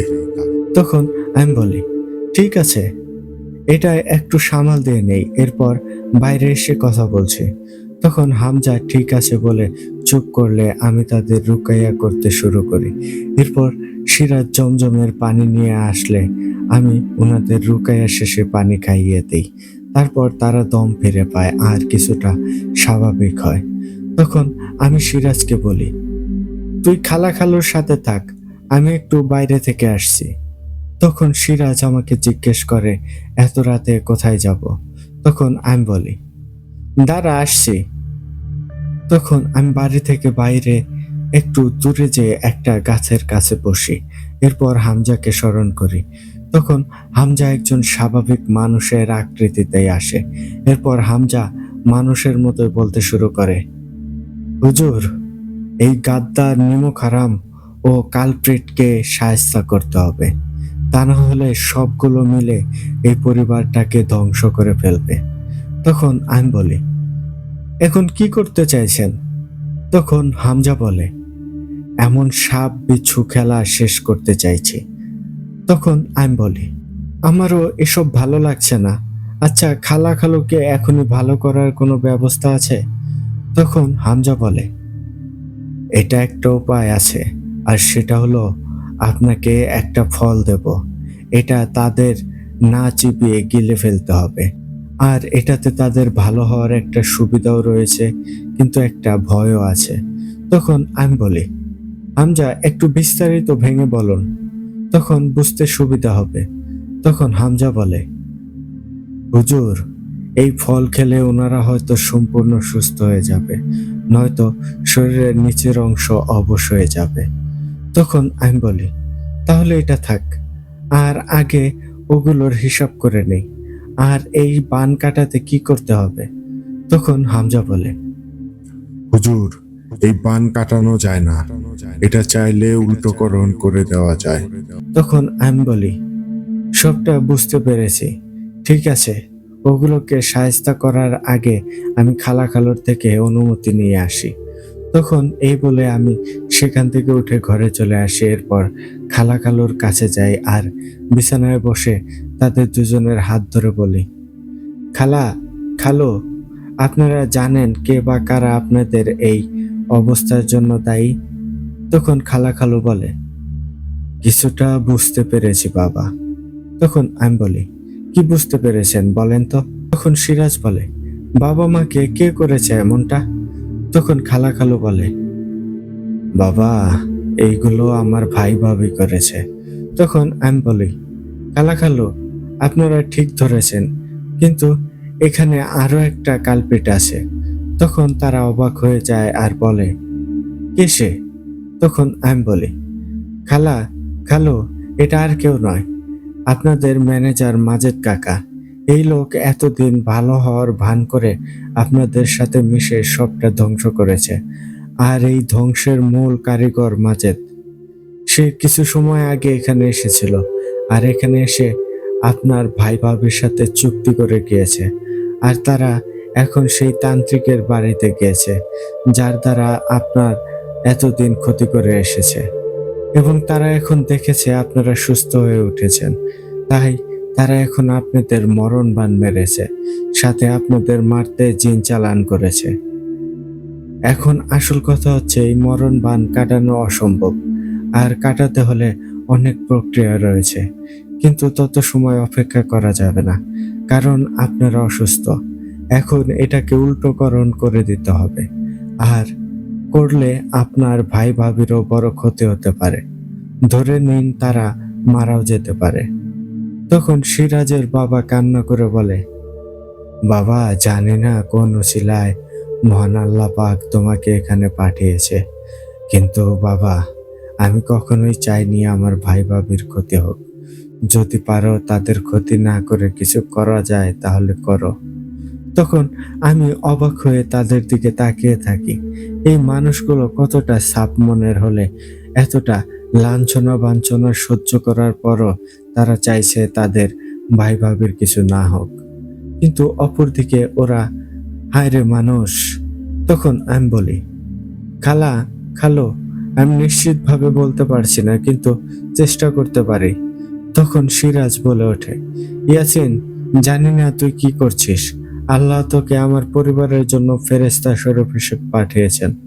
ইয়াসিন ভাই আমার, তুই দয়া করে বাবা মাকে সুস্থ করে তোল। এর বিনিময়ে যদি উল্টোকরণের বদলে আরো কিছু করা লাগে সেটা কর, কিন্তু বাবা মাকে সুস্থ করে তোল। তখন আমি বলি, তোর থেকে গ্রিন সিগন্যাল পেয়েছি, এবার তাহলে কাজ শুরু করা যায়। তবে শোন, এখান থেকে আমি বের হওয়ার পরে দরজা লাগিয়ে রাখবি। যে কেউ আসুক না কেন ঘরের দরজা খুলবি না, আর ভয় পাবি না, কারণ দরজা ভেঙে কেউ ঘরে প্রবেশ করতে পারবে না। আর বসে কোরআন তেলাওয়াত করতে থাক। যত যাই হয়ে যাক, তুই কোরআন পড়া বন্ধ করবি না। তখন সিরাজ ঠিক আছে বললে আমি খালা খালুকে বলে ঘর থেকে বেরিয়ে যাই। তখন খালা খালু বলে, বাবা, যেখানে যাও সাবধানে যাও, আর ওরা কিন্তু ভালো মানুষ না। তখন আমি বলি, চিন্তা করবেন না, আল্লাহ আছেন, সব ঠিক হয়ে যাবে, আপনারা শুধু দোয়া করবেন। এই বলে আমি ঘর থেকে বেরিয়ে পড়ি আর হামজাকে স্মরণ করি। তখন হামজা স্মরণ করতেই সাথে সাথে হামজা এসে উপস্থিত হয়। তখন আমি বলি, হামজা, চলেন এবার এই নোংরা খেলা শেষ করা যাক, আর সবগুলোকে উচিত শিক্ষা দেওয়া যাক। তখন হামজা বলে, হুজুর, চোখ বন্ধ করুন। ওই তান্ত্রিকের আস্তানায় যাওয়ার পথ আপনার চোখের সামনে ভেসে উঠবে। তখন আমি চোখ বন্ধ করতেই আমার চোখের সামনে একটা রাস্তা ভেসে ওঠে, আর সেই রাস্তা আমি ভালো করে লক্ষ্য করে নেই। এরপর চোখ খুলে হাঁটতে শুরু করি। তখন হামজা আমাকে বলে, হুজুর, শরীর বন্ধ করে নিন, সাথে আতর লাগিয়ে নিন। তখন আমি হাঁটা অবস্থায় শরীর বন্ধ করে নেই, এরপর আতর লাগিয়ে নেই। তারপর প্রায় আধা ঘন্টা হেঁটে সেই তান্ত্রিকের বাড়ির সামনে এসে দাঁড়াই। এরপর সে ঘর থেকে ওই লিটন তান্ত্রিক নিচ থেকে বের হয়ে আসে। সেই সাথে সিরাজের চাচা চাচি আর মাজেদ কাকাও বের হয়ে আসে। তখন লিটন তান্ত্রিক বলে, ও, তাহলে তুই সেই ছেলে যে আমার গোলামদের গায়েব করছিস। তখন আমি বলি, তোর একটু ভুল আছে, গায়েব করি নাই, সবগুলোকে মেরে ফেলেছি। তখন সিরাজের চাচা চাচি বলে ওঠে, এই সামান্য ছোট ছেলে কি করে এইসব করেছে? তখন আমি বলি, কি করে করেছে তা এখনই সবটা টের পেয়ে যাবেন। এই বলে হামজাকে স্মরণ করতেই হামজা আমার মাথায় বলে, হুজুর, আপনার জুব্বার পকেটে একটা কাগজ পাবেন, আর এই কাগজটি কিছু দোয়া লেখা আছে, তারপরে সেটি ছিঁড়ে ফেলুন, কাজ হয়ে যাবে। তখন আমি পকেট থেকে সেই কাগজ বের করে সেটিতে থাকা দোয়াগুলো পড়ে ফেলি। এরপর সেই কাগজটি ছোট ছোট করে টুকরো টুকরো করে ফেলে। তখনই সিরাজের চাচা চাচির শরীরে এক পাশ বেঁকে যায়, তারপর মুখও বেঁকে যায়, সাথে তারা কথা বলার শক্তিও হারিয়ে ফেলে। তখন মাজেদ কাকা বলে, লিটন, এইটারে এমন শিক্ষা দিবি যাতে এইটার চিরজীবনের শিক্ষা হয়ে যায়, আর কখনোই যাতে কারো সমস্যায় নাক না গলাতে পারে। তখন আমি বলি, মাজেদ কাকা, আপনাকে অনেক সৎ নিষ্ঠাবান লোক ভেবেছিলাম, কিন্তু ভাবনায় কিছু ভুল ছিল, আর সেটি সংশোধন করে ফেলতেই চাই। তখন মাজেদ কাকা বলে, তোর অনেক পার পেরেছে, তোর এই পাংখা আজ কেটে দেব। তখন আমি বলি, দাঁড়ান, আপনার বিষয়টা পরে দেখছি। তো লিটন, তুই যত পাপ করছিস তার ভাড়া অনেক হয়ে গিয়েছে, এর জন্য একটা সুযোগ দিতে চাই, এইসব ছেড়ে আলোর পথে ফিরে আয়। একবার বলছি, দ্বিতীয়বার বলবো না। তখন লিটন তান্ত্রিক ভয়ঙ্কর ভাবে হাসতে শুরু করে আর বলে, পিচ্ছি ছোকরা, তোর বয়স কত রে? তুই যে আমাকে ধমক দিচ্ছিস, তার পরিণাম কতটা ভয়ঙ্কর হতে পারে তা একবারও কি ভেবে দেখেছিস? তখন আমি বলি, লিটন, সুযোগটা হারিয়ে ফেললি। আমি ভেবেছিলাম হয়তো কুকুরকে রুটি দিলে কুকুর ভালো হয়ে যেতে পারে, কিন্তু তুই হলি জংলি কুকুর, যার কোনো বিচার আচার নেই। তখন লিটন তান্ত্রিক বেশ ক্ষিপ্ত হয়ে যায় আর বলে, তোর এত বড় সাহস, তুই আমাকে হুমকি দিস? আমাকে তুই কুকুর বললি? তবে রে, আজ তোরে বলি দিয়ে আমার প্রভুকে গোসল করাবো। এই বলে লিটন তান্ত্রিক মন্ত্র পাঠ করতে শুরু করে, আর তখন সেখানকার হাওয়া পরিবর্তন হতে শুরু করে। সেখানকার বাতাস মুহূর্তেই বদলে দমকা ঘূর্ণিঝড়ে রূপান্তরিত হয়। তখন একটা অদৃশ্য ভয়ঙ্কর কণ্ঠ বলে ওঠে, কিরে ইয়াসিন, তুই আমার গোলামকে ধমকাচ্ছিস? তোকে এত বড় সাহস কে দিল? তখন আমি বলি, আড়াল থেকে কাপুরুষের মতো কথা বলছিস কেন? সামনে আয়, সামনে এসে কথা বল, দেখি তোর ক্ষমতা কত। তখন শয়তানটি ভয়ঙ্কর ভাবে হাসে আর বলে, আমি সামনে এসে দাঁড়ালে নিজেকে সামলে রাখতে পারবি তো? তখন আমি বলি, তুই কোন খাতের মূলা? তোকে দেখলে আমি নিজেকে সামলাতে পারবো না। তখন বনের ভেতর থেকে একটা বিশাল দানব এসে হাজির হয়, যার চেহারাটা ছিল অনেকটা প্যাঁচার মতো, কিন্তু তার চোখগুলো ছিল আগুনের, যা দিয়ে আগুন বেয়ে বেয়ে পড়ছিল। আর তার শরীর ছিল মানুষের আকৃতির, কিন্তু তা ছিল অর্ধগলিত, আর তার পুরো শরীরে কালো কেঁচো লেগেছিল। তখন আমি বলি, কিরে, তোকে দেখলে নাকি নিজেকে সামলে রাখতে পারবো না? তো একটা চুলও তো নড়ালাম না। তখন শয়তানটি কিছু বলতে নিলে সেখানকার হাওয়া আরো ভারী হয়ে যায়, আর প্রচন্ড জোরে জোরে বজ্রপাত পড়তে শুরু করে। তখন শয়তানটি বলে, কি হচ্ছে এখানে? হঠাৎ এমন হচ্ছে কেন? তখন আমি হেসে বলি, তোর জম আসছে, তাই এমনটা হচ্ছে। তখন লিটন তান্ত্রিক বলে, ইয়াসিন, খবরদার আমার প্রভুকে একটাও ছোট করে কথা বললে তোর জিভ টেনে কুকুর দিয়ে খাওয়াবো। তখনই একটা বিকট আকৃতি নিয়ে হামজা সেখানে হাজির হয়, আর প্রচন্ড রাগান্বিত কণ্ঠে বলে, তোর এত বড় সাহস, তুই ইয়াসিন হুজুরকে ধমক দিয়ে কথা বলছিস? তখন শয়তানটি বলে, কে তুই? এখানে কি করছিস?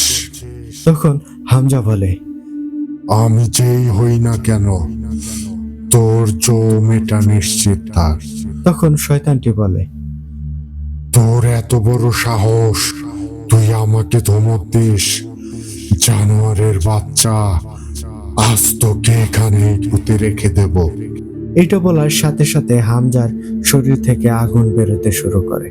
তখন হামজা চোখের পলকে যে শয়তানটির গলা চেপে ধরে আর হাওয়ায় ভাসিয়ে দুইটা আছাড় দেয়।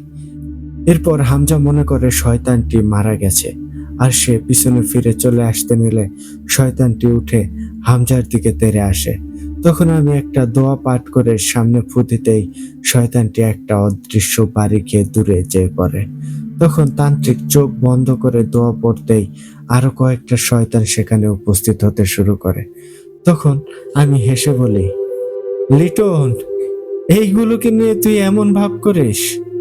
তাহলে তোকে কিছু দেখালে তুই নিজেই তো আত্মহত্যা করবি।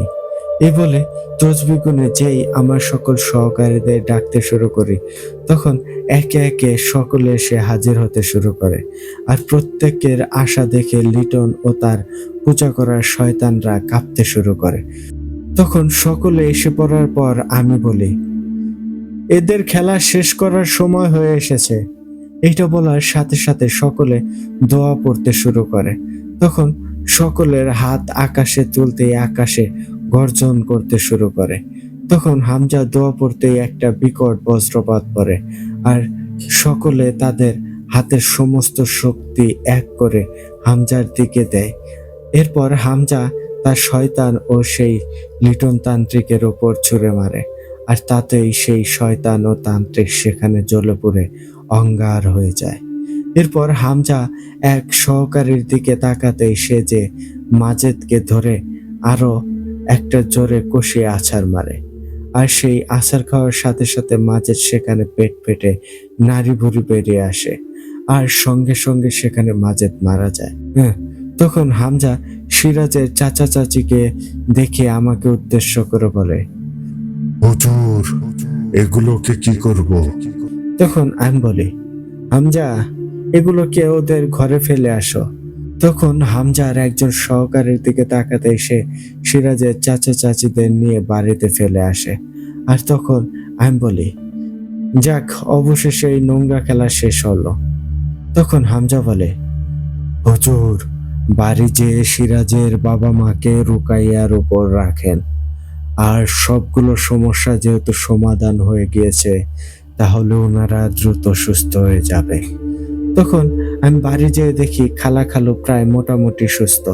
এরপর আমি ওনাদের বলি, খালা খালু, সব সমস্যার সমাধান হয়ে গিয়েছে। এখন আপনারা যেহেতু কিছুটা সুস্থ, তাহলে ধীরে ধীরে খালু ব্যবসা প্রতিষ্ঠানে যে দেখাশোনা শুরু করেন, আর আস্তে ধীরে সব ঠিক হয়ে যাবে। তখন খালু বলে, বাবা, আমার ভাই ভাবির কি অবস্থা? তখন আমি বলি, আপনাদের এতদিন যে অবস্থা করে রেখেছিল তাদেরও একই অবস্থা, কিন্তু আপনাদেরটা ছিল ক্ষণস্থায়ী আর ওনাদেরটা চিরস্থায়ী হয়েছে।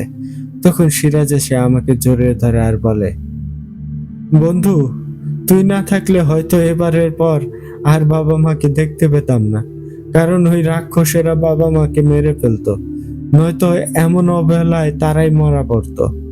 বন্ধু, তোর ঋণ আমি আজীবন কৃতজ্ঞতার সাথে মনে রাখবো। তখন আমি বলি, ঋণ পিন শোধ করার একটা উপায় আছে। তখন সিরাজ বলে, কি উপায় বল? তখন আমি বলি, খালা খালু সুস্থ হয়ে গেলে খালার হাত দিয়ে ভালো করে গরুর গোস্ত রান্না করে নিয়ে আসবি, তাহলেই হয়ে যাবে। তখন সকলে হেসে ফেলে। তখন আমি সিরাজকে বলি, আমি যাওয়ার পর কোনো সমস্যা হয়েছিল?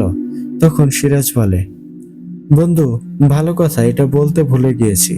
তুই যাওয়ার কিছু সময় পর কোনো অপ্রাকৃতিক সমস্যা হয়নি, কিন্তু আমার চাচাতো ভাই দা নিয়ে এসে বাহির থেকে অনেক হুমকি ধামকি দিচ্ছিল। এক পর্যায়ে দা দিয়ে ঘরে কোপাতে শুরু করে, কিন্তু অবাক কাণ্ড, অনেক সময় এমন করার পরও সে কিছুই করতে পারল না। আর 40-50 মিনিট পরে আপনা আপনি একটা চিৎকার করে আর দৌড়ে চলে যাওয়ার আওয়াজ শুনতে পাই। তুই কি কোথাও দেখেছিস ওকে? তখন আমি বলি, না, দেখলাম না তো। তখনই এই বলে আমি হামজাকে স্মরণ করি।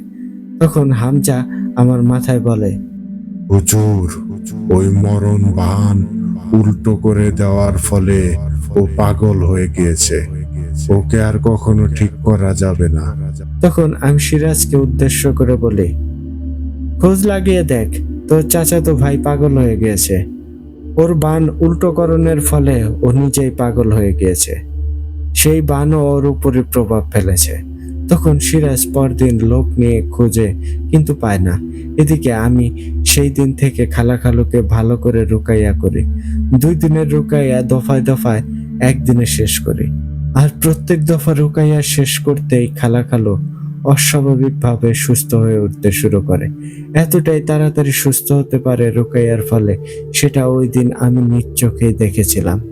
এরপর সিরাজকে বলি, বন্ধু, এসেছিলাম এক কাজে, কিন্তু দেখ আল্লাহ কি রেখেছিলেন। এইটুকু বলতে পারবো, নিজের বন্ধুর উপকারে আসতে পেরেছি। তখন সিরাজ আরো একবার আমাকে জড়িয়ে ধরে কেঁদে ফেলে আর বলে, আল্লাহ তোকে এই কাজ করাবেন বলে এখানে পাঠিয়েছে, কিন্তু বন্ধু, তুই এইসব করলে কি করে?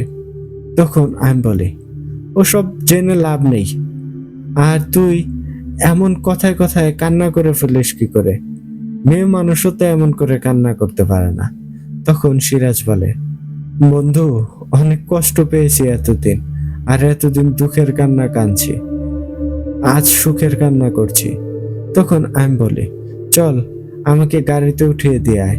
তখন সিরাজ বলে, তুই কোনোভাবেই যেতে পারবি না, দুই বন্ধু একসাথে যাব।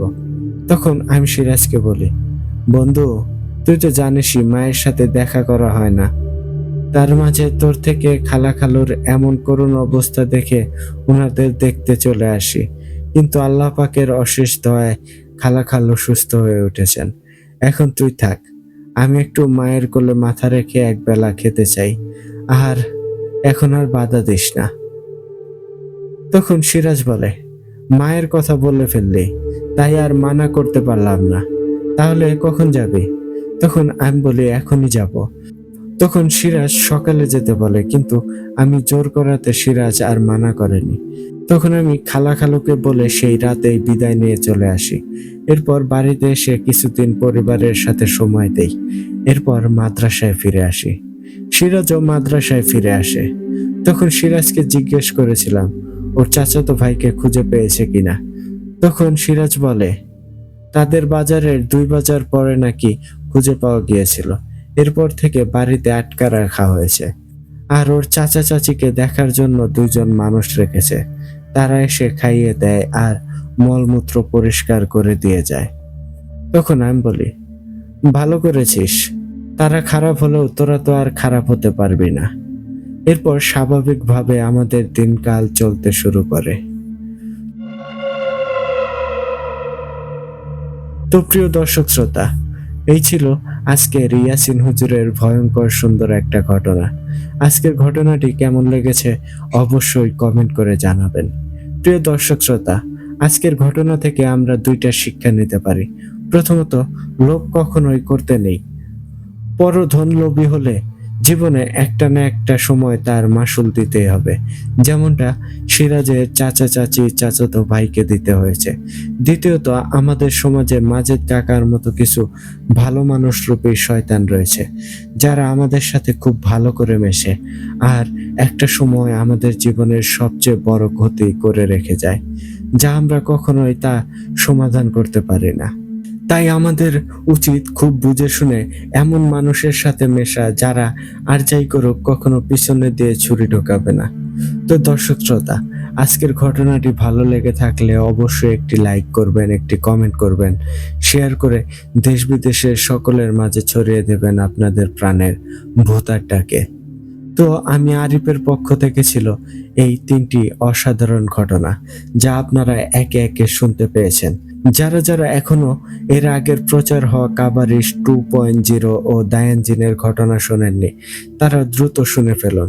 আর অবশ্যই সকলে একটা করে কমেন্ট করে জানাবেন আপনাদের কাছে কেমন লেগেছে। তো দর্শক শ্রোতা, সকলে ভালো থাকবেন, সুস্থ থাকবেন, নিজের কাছের মানুষদের ভালো রাখার চেষ্টা করবেন, আমার জন্য দোয়া করবেন, আমি যাতে আপনাদের মাঝে এমন নিত্য নতুন আরো ঘটনা নিয়ে হাজির হতে পারি। সকলের সুস্বাস্থ্য কামনা করে আজকের মতো বিদায় নিচ্ছি। আসসালামু আলাইকুম। আমি আরিফ বলছিলাম।